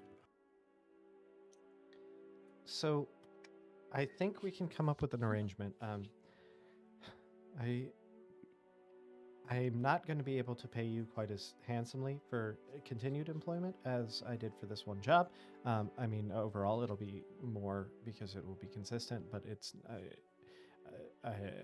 not quite to the extent of 100 gold pieces per person per job. I'll only pay for your passage. I can go ahead, and the 2 of you who I originally said that the 15 gold would cover your passage, I'll go ahead and pick up to 100 to match the rest of your fellows, and I will go ahead and pay the 120 gold for, that's not the right math, but something like that, for each of you to gain passage for the rest of the trip out of the desert. Once we get to Oberyn, then we can discuss furthering our relationship past that, but let's at least make it out of the desert first to see whether or not this relationship will be fruitful. Hey, Doc. Rova's got some medical advice for you in the comments. He's seeking your medical expertise. Medical expertise. Oh, the doctor is in. Not that kind of doctor. Okay. I looked at Rova's question, and the doctor's out. The doctor's right out. The doctor will be taking note. Does not need another dressing to obsess over this campaign. I mean, okay, so to be fair though, Thousand Island does feel more like a desert salad dressing. I do like a good root. Ranch is kind of coastal. So, do we have an Ranch is accord? Then? coastal? Are we? No, I'd ranch say is Caesar is midwestern. coastal. Hey, Rova, like thanks it's- for the super chat. It's like Happy it's New Year hidden to in you a as well. valley or something. All right, Oh, whose so, valley? this is taking a turn. So is this what we plan to do then? Are we all making our way out? Mm-hmm. Agreed. Yes. How far past Auburn is Waldenburg? I really wish you paid attention when I talked. Did you answer that? Yes, I It's did. like 400. It's like Yeah, 450 400 miles. to 450 miles. I even went over Oh, the shit. route that it takes that you have to take. Oh, that's when I Yeah, just yeah. I went cross-eyed. Like east, south, east, east. Yeah. Okay. I'm just going to point to where they are on Dr. Parmbert's ever-growing world map. And it's like, see, where we're starting is right here. And once we follow the path up over to E. And I'm just- putting a snippet of the map in there. So you go from Yes. Malseare to Orbach. You take that red dotted line from Orbach down to Waldenburg, which Waldenburg is the capital of the Hosfeldian Empire, which you are currently in.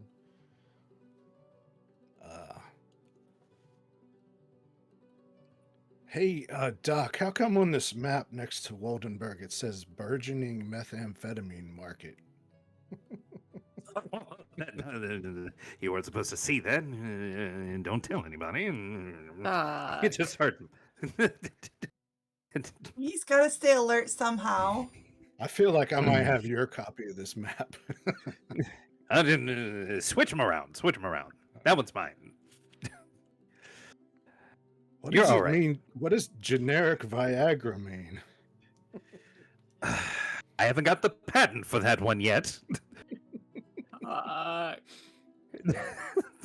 Is that little blue herb?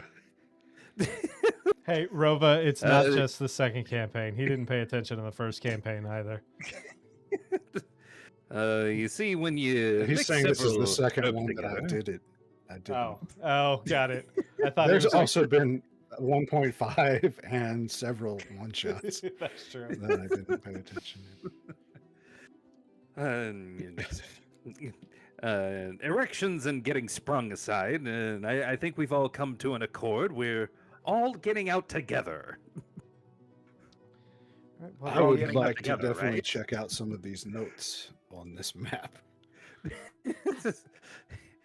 You see over here, there's this legend about this strange pale wizard who was, according to the record, some drug addict who was just spreading his drugs around, which is kind of where I get a lot of my research. Was That's his neither name- here nor there. Was What his does, name Link? What does XBH mean? Scribble next to his name. XBH. What does that stand for? I think that X was instead of an E, we use X for when we say experimental, and BH. I'll tell you when you're older. I'll tell you when you're older. You're not ready for that one. Experiment. Pale wizard. Pale wizard.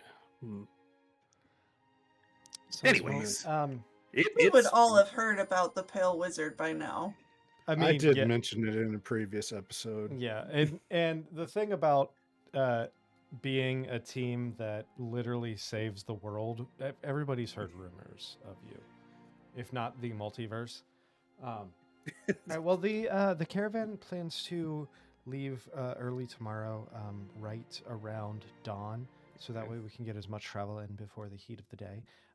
So meet us in the main thoroughfare tomorrow, a little bit before dawn, and we will make our way Question.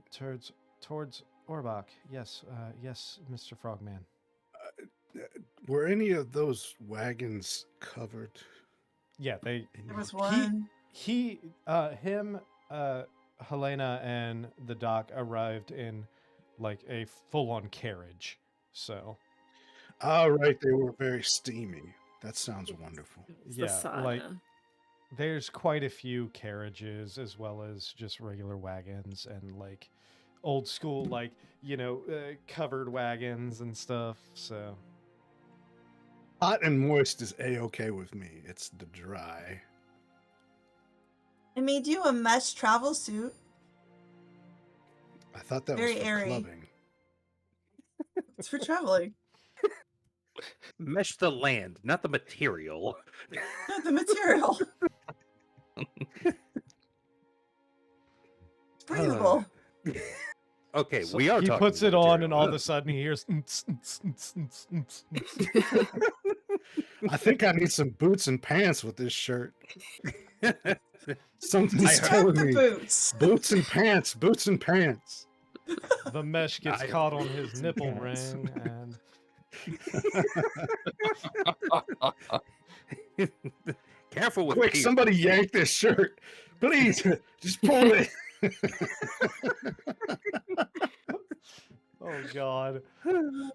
If you would like to know when Petition this, to get tonight's episode stricken from the record. Hey, if you would what's like to the know address when this for went off the rail, lewd fan art now? No. 'Cause Henry we at definitely- we got to make a new HTBvids.com. one. We need to make a proper company one. So Yeah. I'll work on that. We'll follow up next week. I want the mesh shirt, boots and pants fan art. Oh my god! If you This make frog us, can party. if you make us fan art, we will absolutely blur it and put it on the screen.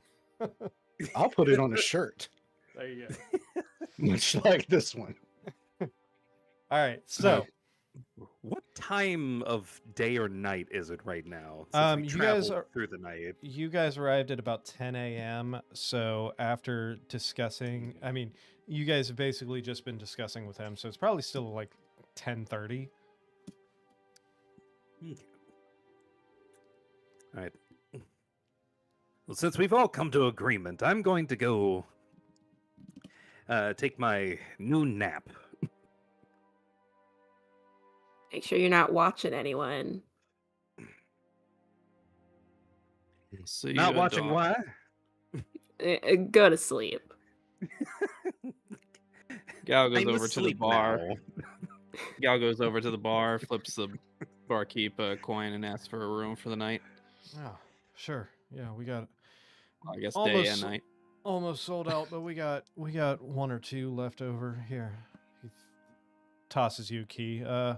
Third door to the left. Go upstairs. Third door to the left. You should be familiar with where it's at. Much obliged. And Gal's gonna go to that room and, assuming there's nothing unusual, just kind of meditate. Try to I'm remember gonna- what he saw in the dream. I'm gonna head up to my room, clean my stuff out, and I got a little bit of work to do before I leave. All right. What kind of work are you looking to do? I believe Gal ordered something from me, and that's how we know each other. I need to finish that up.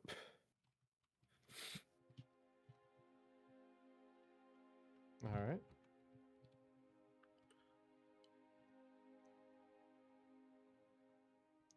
So you go up, you're making your documents, as it were. Go ahead and make me a check with your kit, your forgery kit. Let's see. I'm trying to see what's got the same number.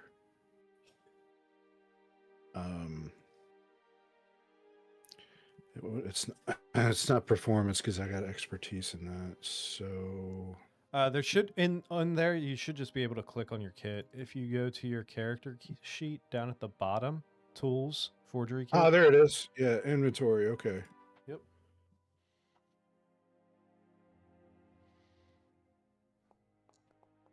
Oh no. I'm exhausted. I may You need to are do this again another Exhausted. day. This is the worst document that you've ever created. You just kind of stopped Why did I doing pick it. up a crayon?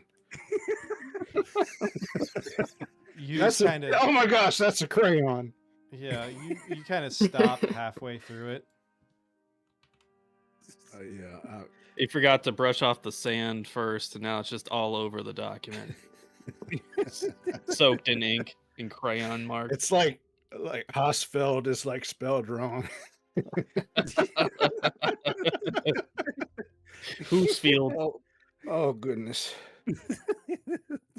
Whose field? All right. I'm just gonna chuck that in the fire. Why do I have a fire in here? I'm fucking dry. No.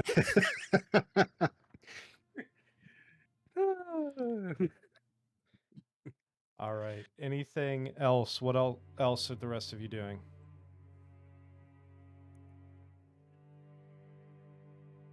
I just pack up. Yeah, just waiting for tomorrow. I'm gonna pack and I'm gonna work on Duluth's latest costume. I'm gonna read through his journal.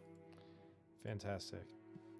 So, Msada, as you are looking through this journal,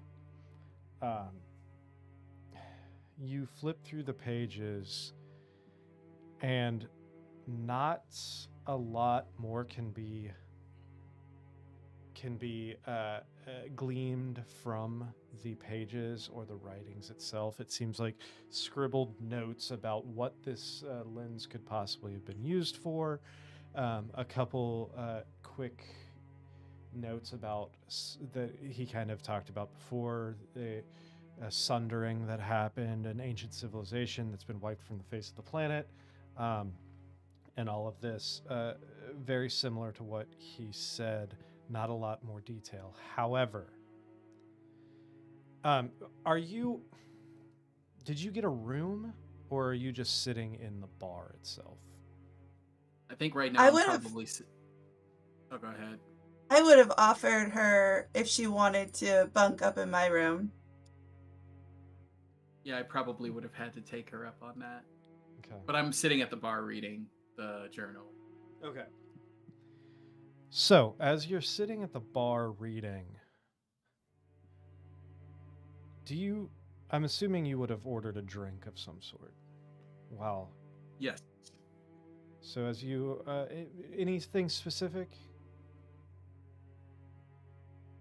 Just an ale, water? Yeah, an ale. So you're sitting there with your mug. You're sitting there flipping through the pages, kind of nursing this ale. Suddenly, the lines on the page seem to kind of start to blur, the text almost fading from existence before you realize that your eyesight, your vision is darkening.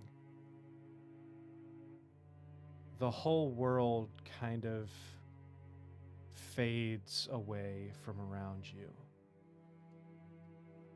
Before you feel it, the shimmer stirring, not violently, not suddenly, but an exhale.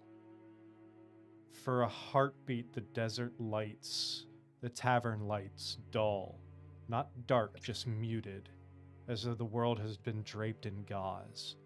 Sound stretches thin, footsteps feel far away, even if they're right next to you.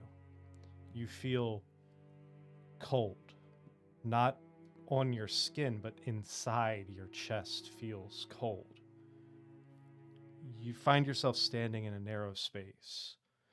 Not a room, not a tunnel, but like a gap. Around you are countless threads. No. Impressions of threads, faint, translucent lines drifting in slow tidal motion. They pass through you without resistance, brushing against your thoughts the way cobwebs brush your skin, light, almost ignorable, but deeply unpleasant. Each thread carries a feeling, grief, longing, fear, hope, stretched thin enough to hurt. You know without knowing how these threads are memories. Not yours. Some slide past untouched, others catch. One brushes your shoulder and suddenly you're a child again, standing amid rubble and fire. Purple light coils around your arms, uncontrollable, desperate. You hear screams, then realize it's hers. It's yours. Another thread catches your wrist. You are older, alone, kneeling beside someone who trusted you. They're not dead yet. You are already deciding to leave. You try and pull your hand back. The threads tighten, not restraining, just acknowledging your presence. Then, a presence. Not in front, not behind, all around. It does not speak, it recognizes. And for the briefest moment, you feel something you haven't felt since before the explosion, before the exile. Seen, not judged, not feared, cataloged. A sensation pressing gently at the corner of your chest, right where the shimmer sleeps, like fingers testing a pulse. There you are. The threads shudder. Far away, too far to understand, something slips like a knot coming undone. The presence withdraws instantly as if it never meant to stay. The thread drifts apart, sound snaps back, heat returns, the shimmer settles, quiet once more. You're left with a faint ache beneath your sternum. The sense of someone checking on you. And an uncomfortable certainty that whatever it was did not find you unfamiliar. Not dangerous, not yet, just necessary.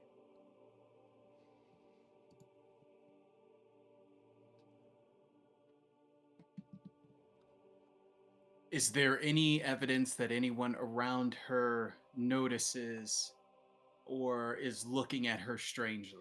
Make a perception check.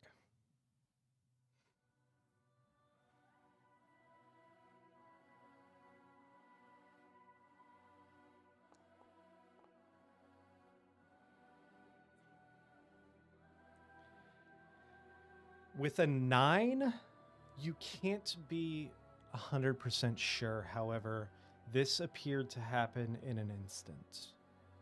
A blink of the eye. Umsada is probably sweating somewhat profusely, given what she saw. Runs outside to get some air. Looks around to make sure that folks are reacting normally. Looks at her staff, and at the top of it is the orb or stone glowing or anything like that, or does it look normal? For a split second, you think you see a slight purple glow,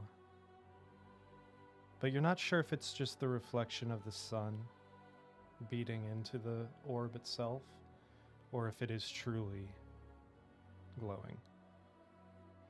Okay, so she says something like under her breath, "No, not now."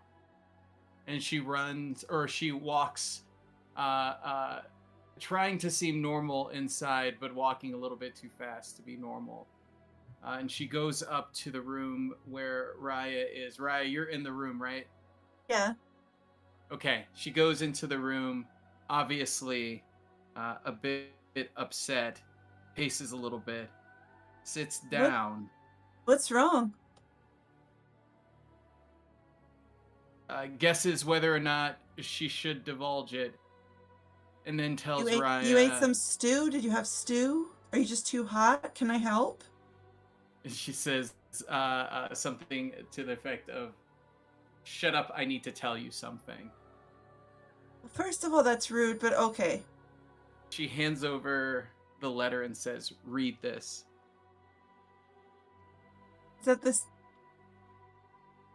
Wait, do Okay, they I have the read letter? it. We've read the letter, right? Yes. Yes. Yeah, we You have. read the Yeah. yeah. Okay. Say So you shared this basically, with me. yes, she basically tells everything that just happened in this vision, including the feelings that she had, and says, "This is why." Actually, yeah, let's do this. Msada shares. Oh man, hold on. We'll do the short of it. She shares the basics of her story. She says, when I was a young girl. Oh, actually, hold on. Let me do this right.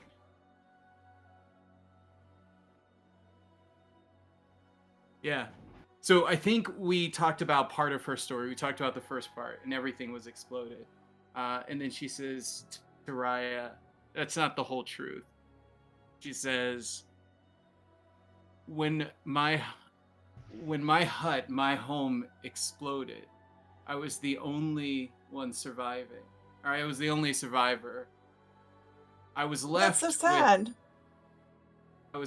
with this thing, this power inside of me. My entire village ostracized me. People died that night, and they thought it was my fault. I was pushed out of my village, but the only reason I survived was a friend who brought me food and water until I was well enough to leave. I think she sent me this letter. And so she relates how the things that happen go along with the clues inside of it. And she says, that's why I need to find whatever information I can about this symbol. And whatever was in that journal, or whatever it was around this place, made me have that vision. I think I'm getting close to the truth. Don't tell anybody this. I won't. I promise I won't. But in my head, I'm thinking, wow, this chick is a lightweight. This is all after what, one ale?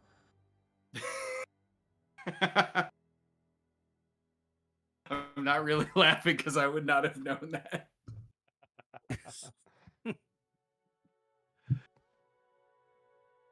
Okay, and then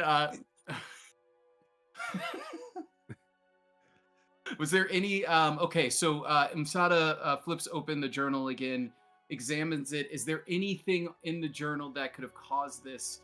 And so she's looking over it to see if there's anything abnormal, anything that she muttered under her breath that could have activated something, or if it Looking was just over- all internal. Looking over again, you don't see anything that could potentially have triggered this.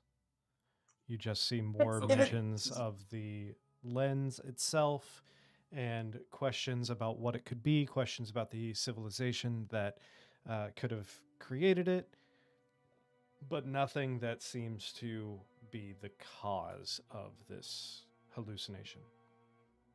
We could ask Doc if he wants to identify if this is magic, and maybe that's what caused you to have a vision. But then we'd So have she to says- admit to Doc that you stole the journal, and I'm not really sure where Doc's morals stand. Okay, she says, Masada says, no. Okay. Let's see what we can find at the university. But internally, she's thinking, she realizes Well- she was the cause of the experience she just had. And she hasn't had one of these in quite some time. And so her, something sinks within her. And so she sits down on her. Is there a second bed in here? I'm Yes. assuming. She sinks down on her bed and lays down and says, I need moments. I mean, they're bunk beds, and I was going to take the bottom bunk, but you can have it. It's fine. Masada gets up, sighs, throws her staff on the top bunk, and slowly climbs to the top and says, "There, is that better?" I mean, it was fine. Do you want me to read the same page that you read to see if I also am a lightweight with ale? She says, "Do whatever you want." Flips over and acts like she's going to sleep, but actually she's wide awake.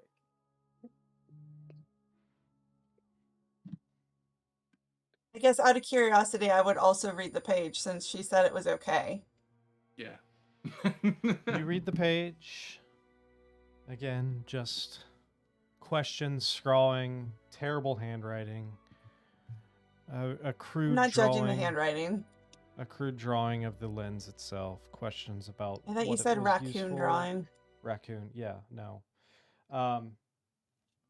Questions about what it could be, the civilization that created it, but no effects. Nothing takes you like it did. I'm not going to mention anything to Masada. I'm just going to let her rest. And then I figure when she's up and less emotionally unstable, I can tell her that nothing happened to me.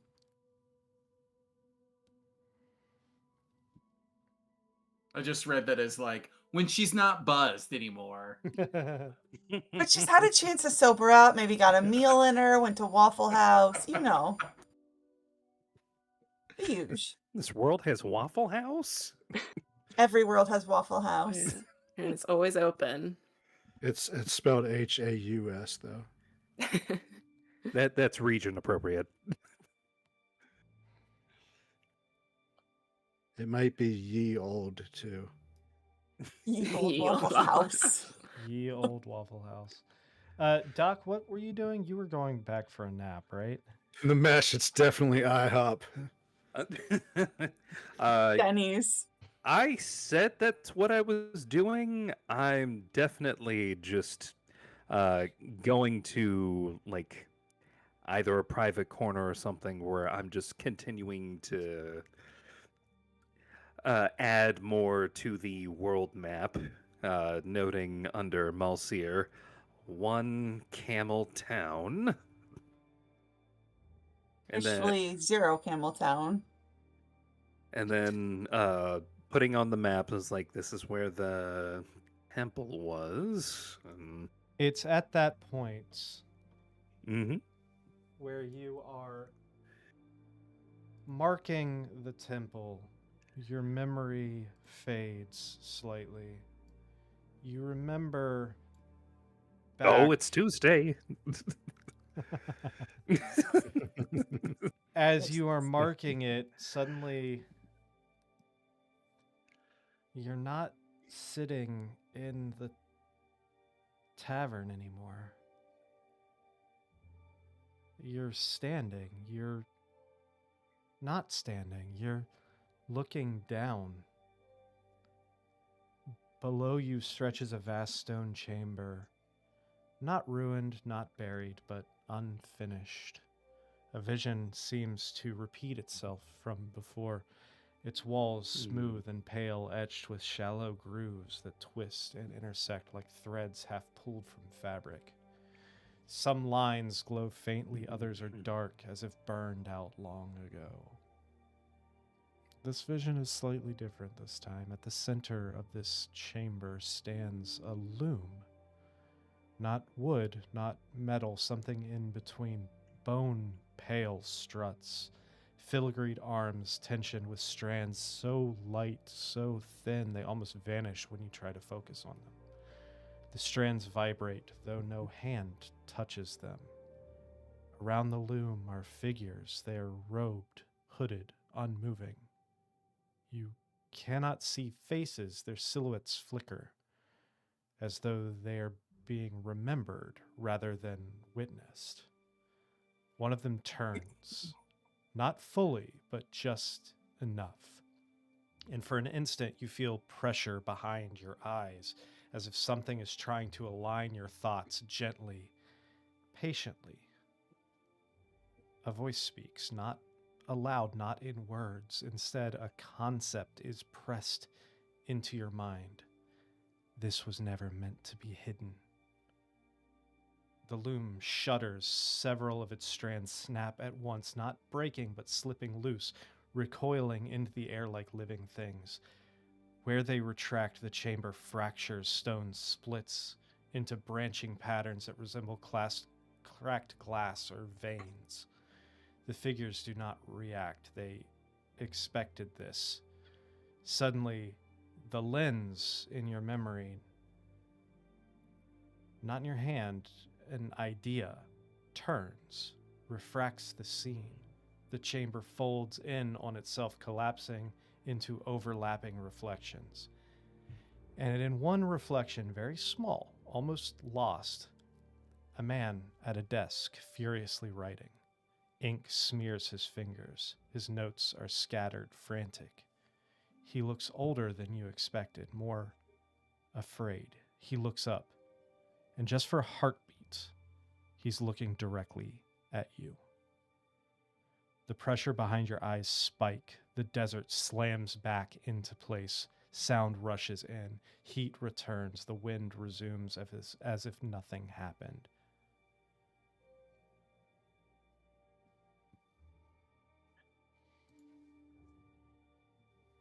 Did he look like Severin?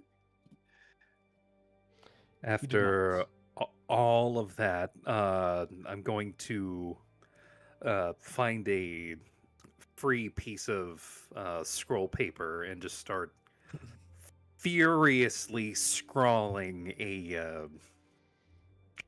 an apparatus to affix to my head, a bit on the larger side, with notes on the lens, is like to use or not to use, or maybe just the idea of, and then it's just scrawling is like if you just connect all of these things, and it's like I title it the memory focuser.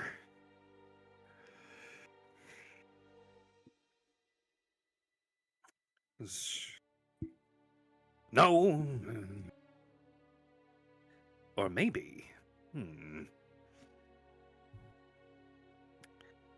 And I'm just like furiously trying to get to the bottom of what I just saw, envisioned, remembered. Who knows? But it's a mystery. And I'm going to solve it.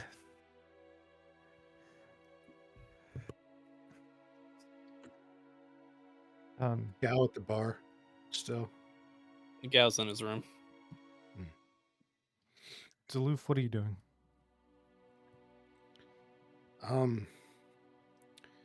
I'm thinking about something Gal said to me about me polluting the city water. I'm just wondering if that's affecting anybody, if they're having like weird visions or something. Somebody drinking your bathwater. So what could sell exactly are that. you, while you're having this thought, what are you doing? Well, I already tried to forge his papers and Sure. screwed up and decided not to. So I just packed the rest of my stuff, getting ready to leave. Pack the This rest of your stuff. godforsaken waste. Are you, after you finish packing, are you staying in your room? Are you headed out for the night? Are you bathing? What are you doing? Well, I'm still exhausted, so I'd be probably soaking for the road as long as I can. So Did they say what time we were leaving? right next before morning? dawn? Yep. To meet right before The dawn. next morning, right? Yes. So you're Okay. laying in your tub for the night. exhaustion creeping in as you sit there kind of half in, half out of consciousness. On it on my head. As your eyes You got flicker, the Princess Leia towels. as you're laying there, you don't really notice yourself falling asleep due to your exhaustion. One moment you're sitting in the bathtub, the next you're standing ankle deep in water, warm, still, opaque with mud. It smells like home. Fog, the hum of insects you haven't heard in years. Above you, the sky is wrong. It's not night, it's not day, but a dull parchment color, as though someone scraped. You turn and see a stage rising out of the swamp, wooden planks held together with rope and hope. Lanterns hang from crooked poles upon it stands a grung, tall and confident, coat cut in a style you recognize from the shadows, then thin, then becomes something else, whispering. The stage begins to sink, the lanterns dim. You step forward instinctively, the water ripples. Reflection on its surface, you see cities. Stone towers, spires, markets filled with color and sound. Wealth so dense it feels loud. The reflection warps as the water trembles and the city bends, folding inward like sketches erased and redrawn too many times. Your reflection overlays them, small, bright, and out of place. The swamp pulls at your legs. You try to sing just one note, just enough to steady yourself, but your voice echoes back wrong, not off key, but overlapped. You know your note splits into many, harmonizing with itself, then tangling, fraying, like thread pulled too fast through fabric. The whisper returns closer now, not words, not voices, but opinions, disappointment, expectation, correction. You feel something brush against your back, a hand, a thread? You're too tired to tell. The water drains suddenly, vanishing all at once. You fall and land on dry stone. You are in a long corridor, wall etched with shallow carvings, performances, protests, treaties, betrayals. Every figure in mid-motion, unfinished, none having faces. At the far end, a door stands open. Inside is nothing. Just a single lens resting on a cushion. You don't want it, you don't reach for it, but the carvings along the wall suddenly shift, their unfinished hands angling, suggesting, inviting, expecting. A thought drifts through your mind, unbidden and unbearably gentle. You wanted to change the song. The corridor stretches, the carvings blur. You wake up with a dry throat, stiff joints, and the lingering sense that whatever this was didn't care whether you were right or wrong, only whether you'd keep performing. Question, when I was in the stone hallway, did the murals resemble the ones in the temple? Make me a perception check, please.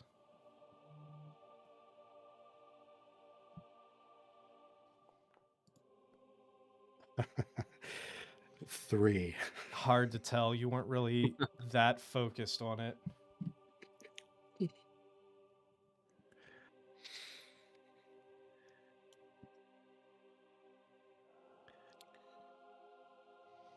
Well, I will continue in my unease.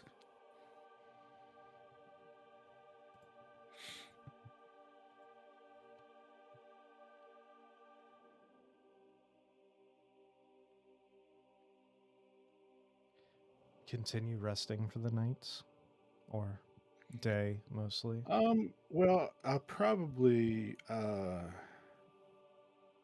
go down at some point in the night and play some songs because I am obligated to do that Fair enough. for my room.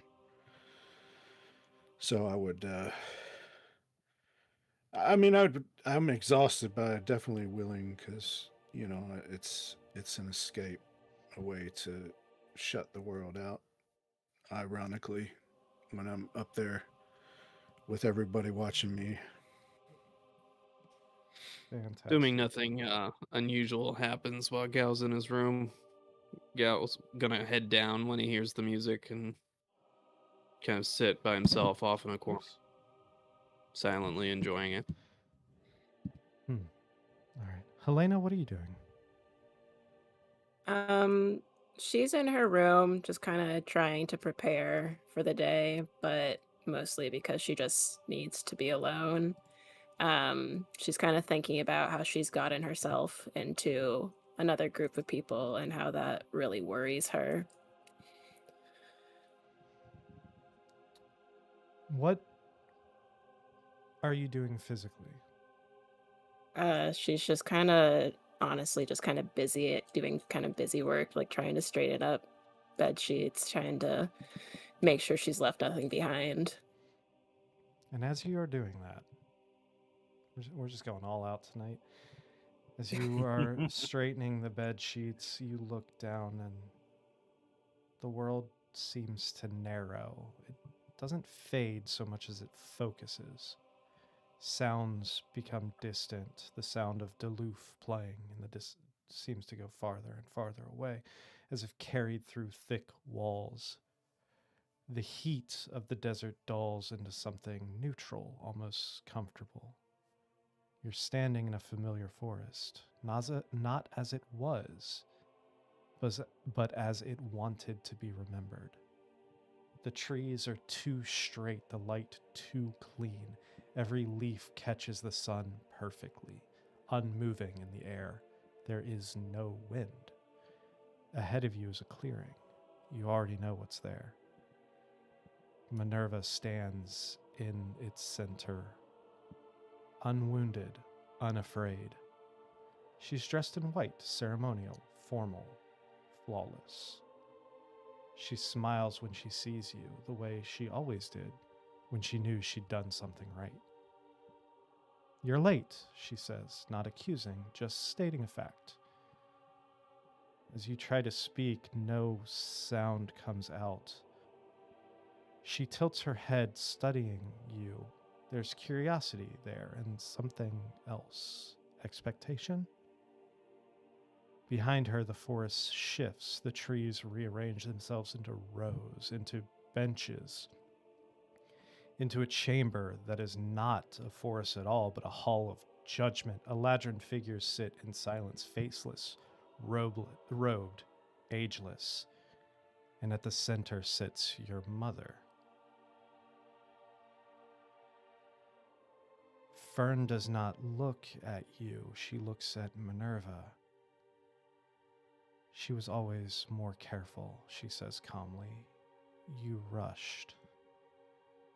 Minerva's smile falters just slightly.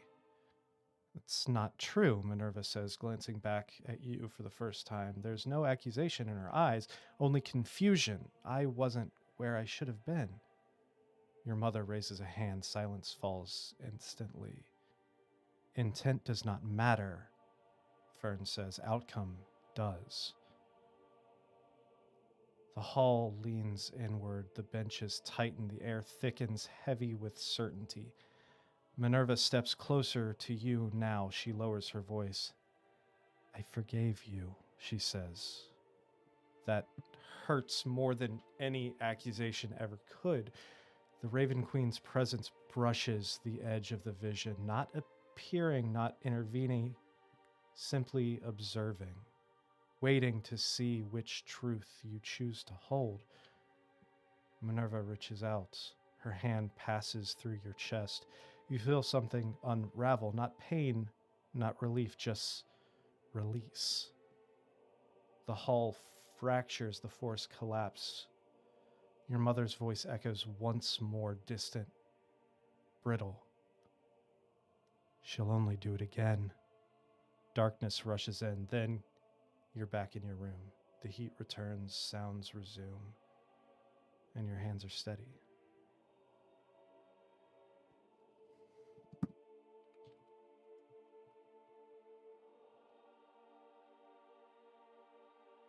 She tries to collect herself, but ultimately decides that she can't do it alone and goes down to where Duluth is singing.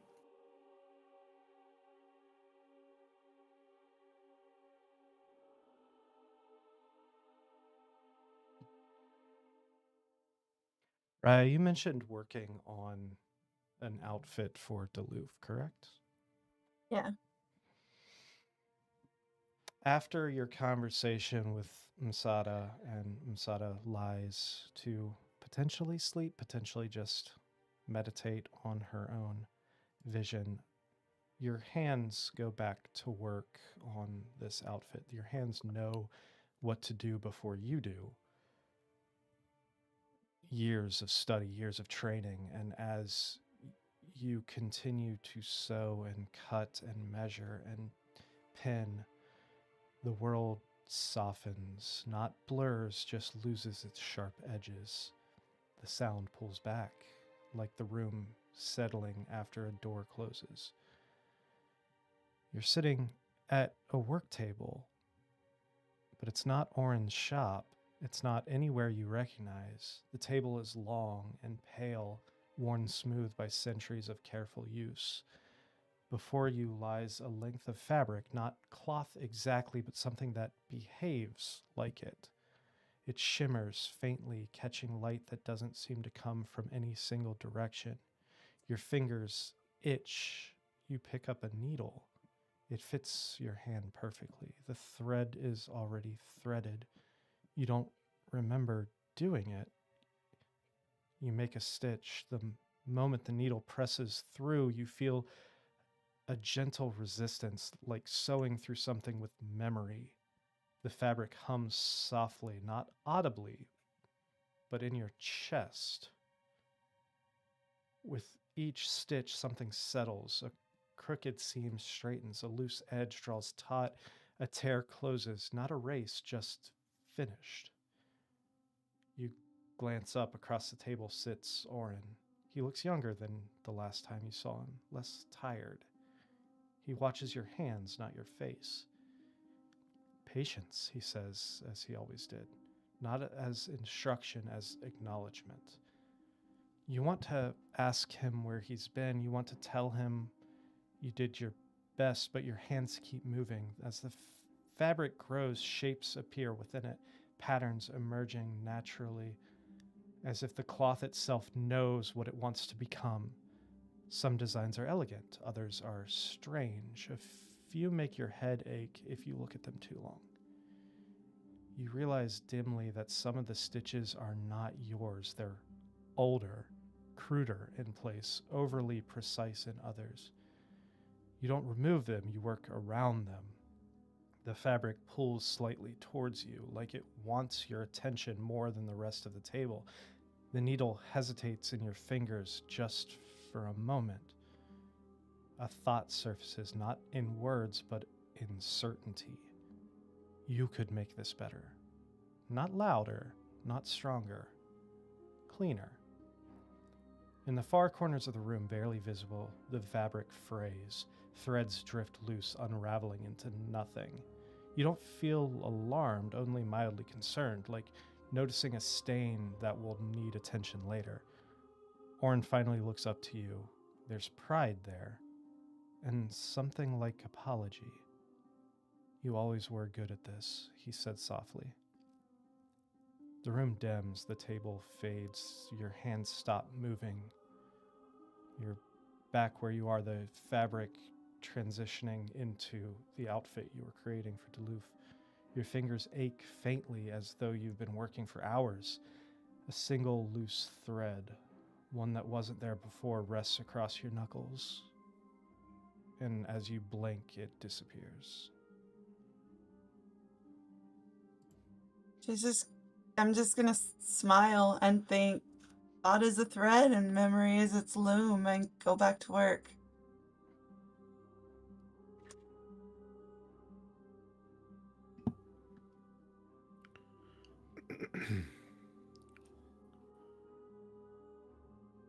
But I also might think, hey, that book might have given me a hallucination after all.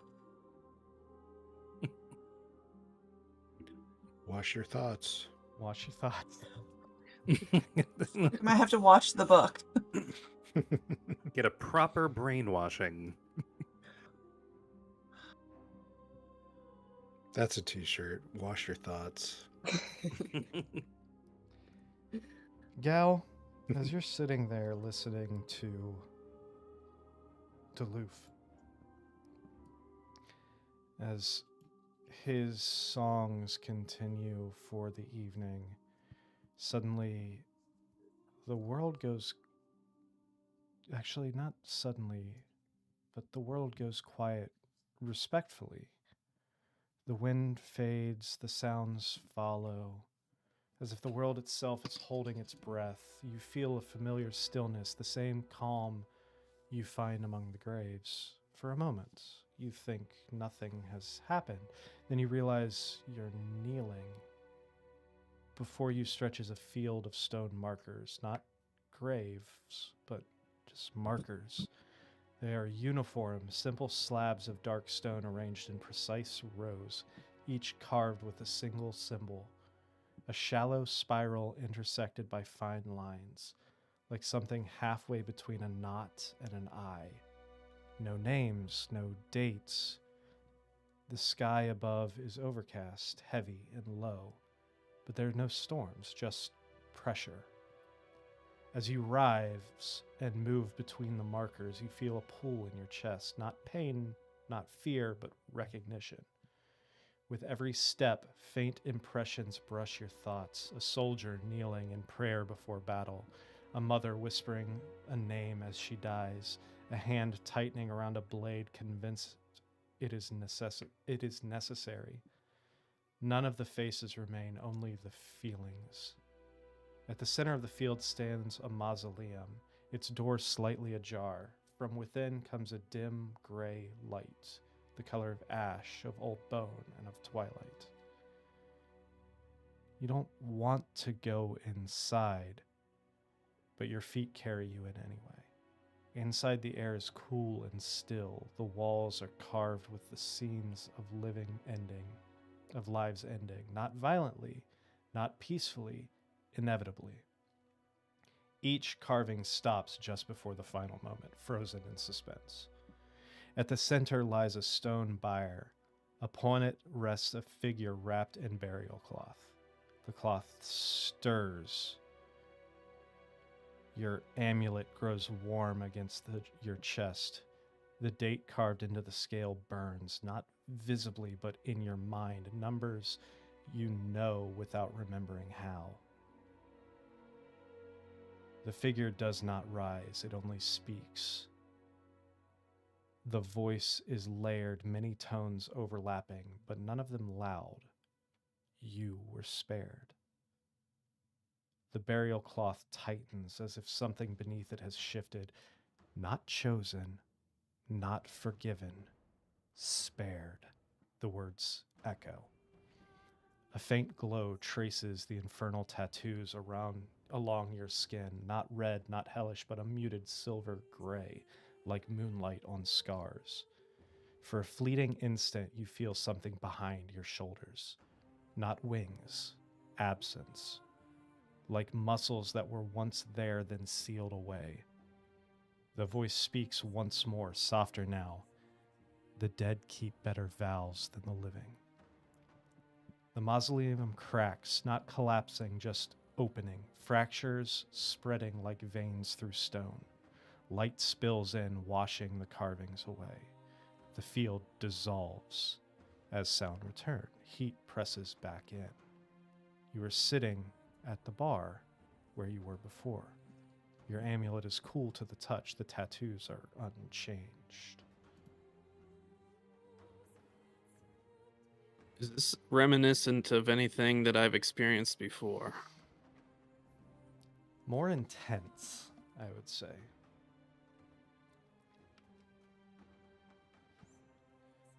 More For each of these deliberate. For each of these episodes, like, is there no time that has passed between when we... It appears like each happened in the blink of an eye to the recipient. Okay. Well, I To can't anybody that nod it might be off. looking at Gal in the corner of the room, he's visibly clutching the table tightly. So tightly that his hands are shaking.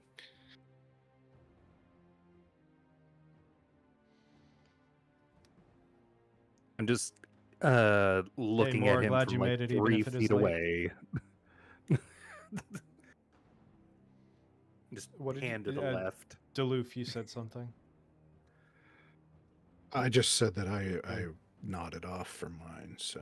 Yeah. You nodded off. Everyone else seemed to happen in the blink of an eye.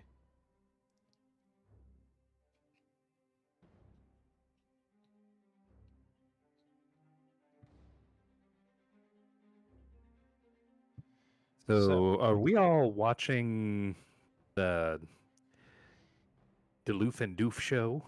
I think Gal and the Doc were. I don't know about the other three. Helena was. I She went- went down. Yeah, Helena I went went down. Sada is lying in her bunk, and Raya was sewing, I believe. Finishing And it- touches. And it is at that point where we will pick up next week. So we will go ahead and call it for the night. And we will pick up there next Tuesday. So thank you all for joining us. Thank you once again to the Dragon's Lair for the continued support. And thank you all. Don't forget to tune in on Friday, January 23rd for our next in-person sitting around a real table, rolling real dice the way D&D was intended to play. And make sure you tune in next Tuesday to see what happens here.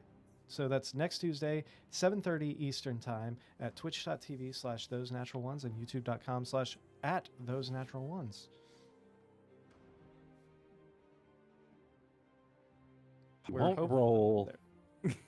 Where hopefully Emery does not roll a natural 1 on his closing line. Yeah, no. Getting back into the swing of it. Hopefully we don't roll a natural 1, getting to the bottom of all of our collective dream vision ideas. And Indeed. guys, right now is a great time to sign up for our Patreon. We're refreshing the merchandise on the 1st. So there's going to be a whole new set. Usually it sends out to people after 3 months. So check it out. Me and Cassandra have been working on it, and we're going to have those new ones uploaded before the end of the year, so you guys get them in March. Indeed. So keep an eye out for that. Join the Patreon. Help support us. Help us do a better show. So thank you all for joining us, and we will see you on Tuesday.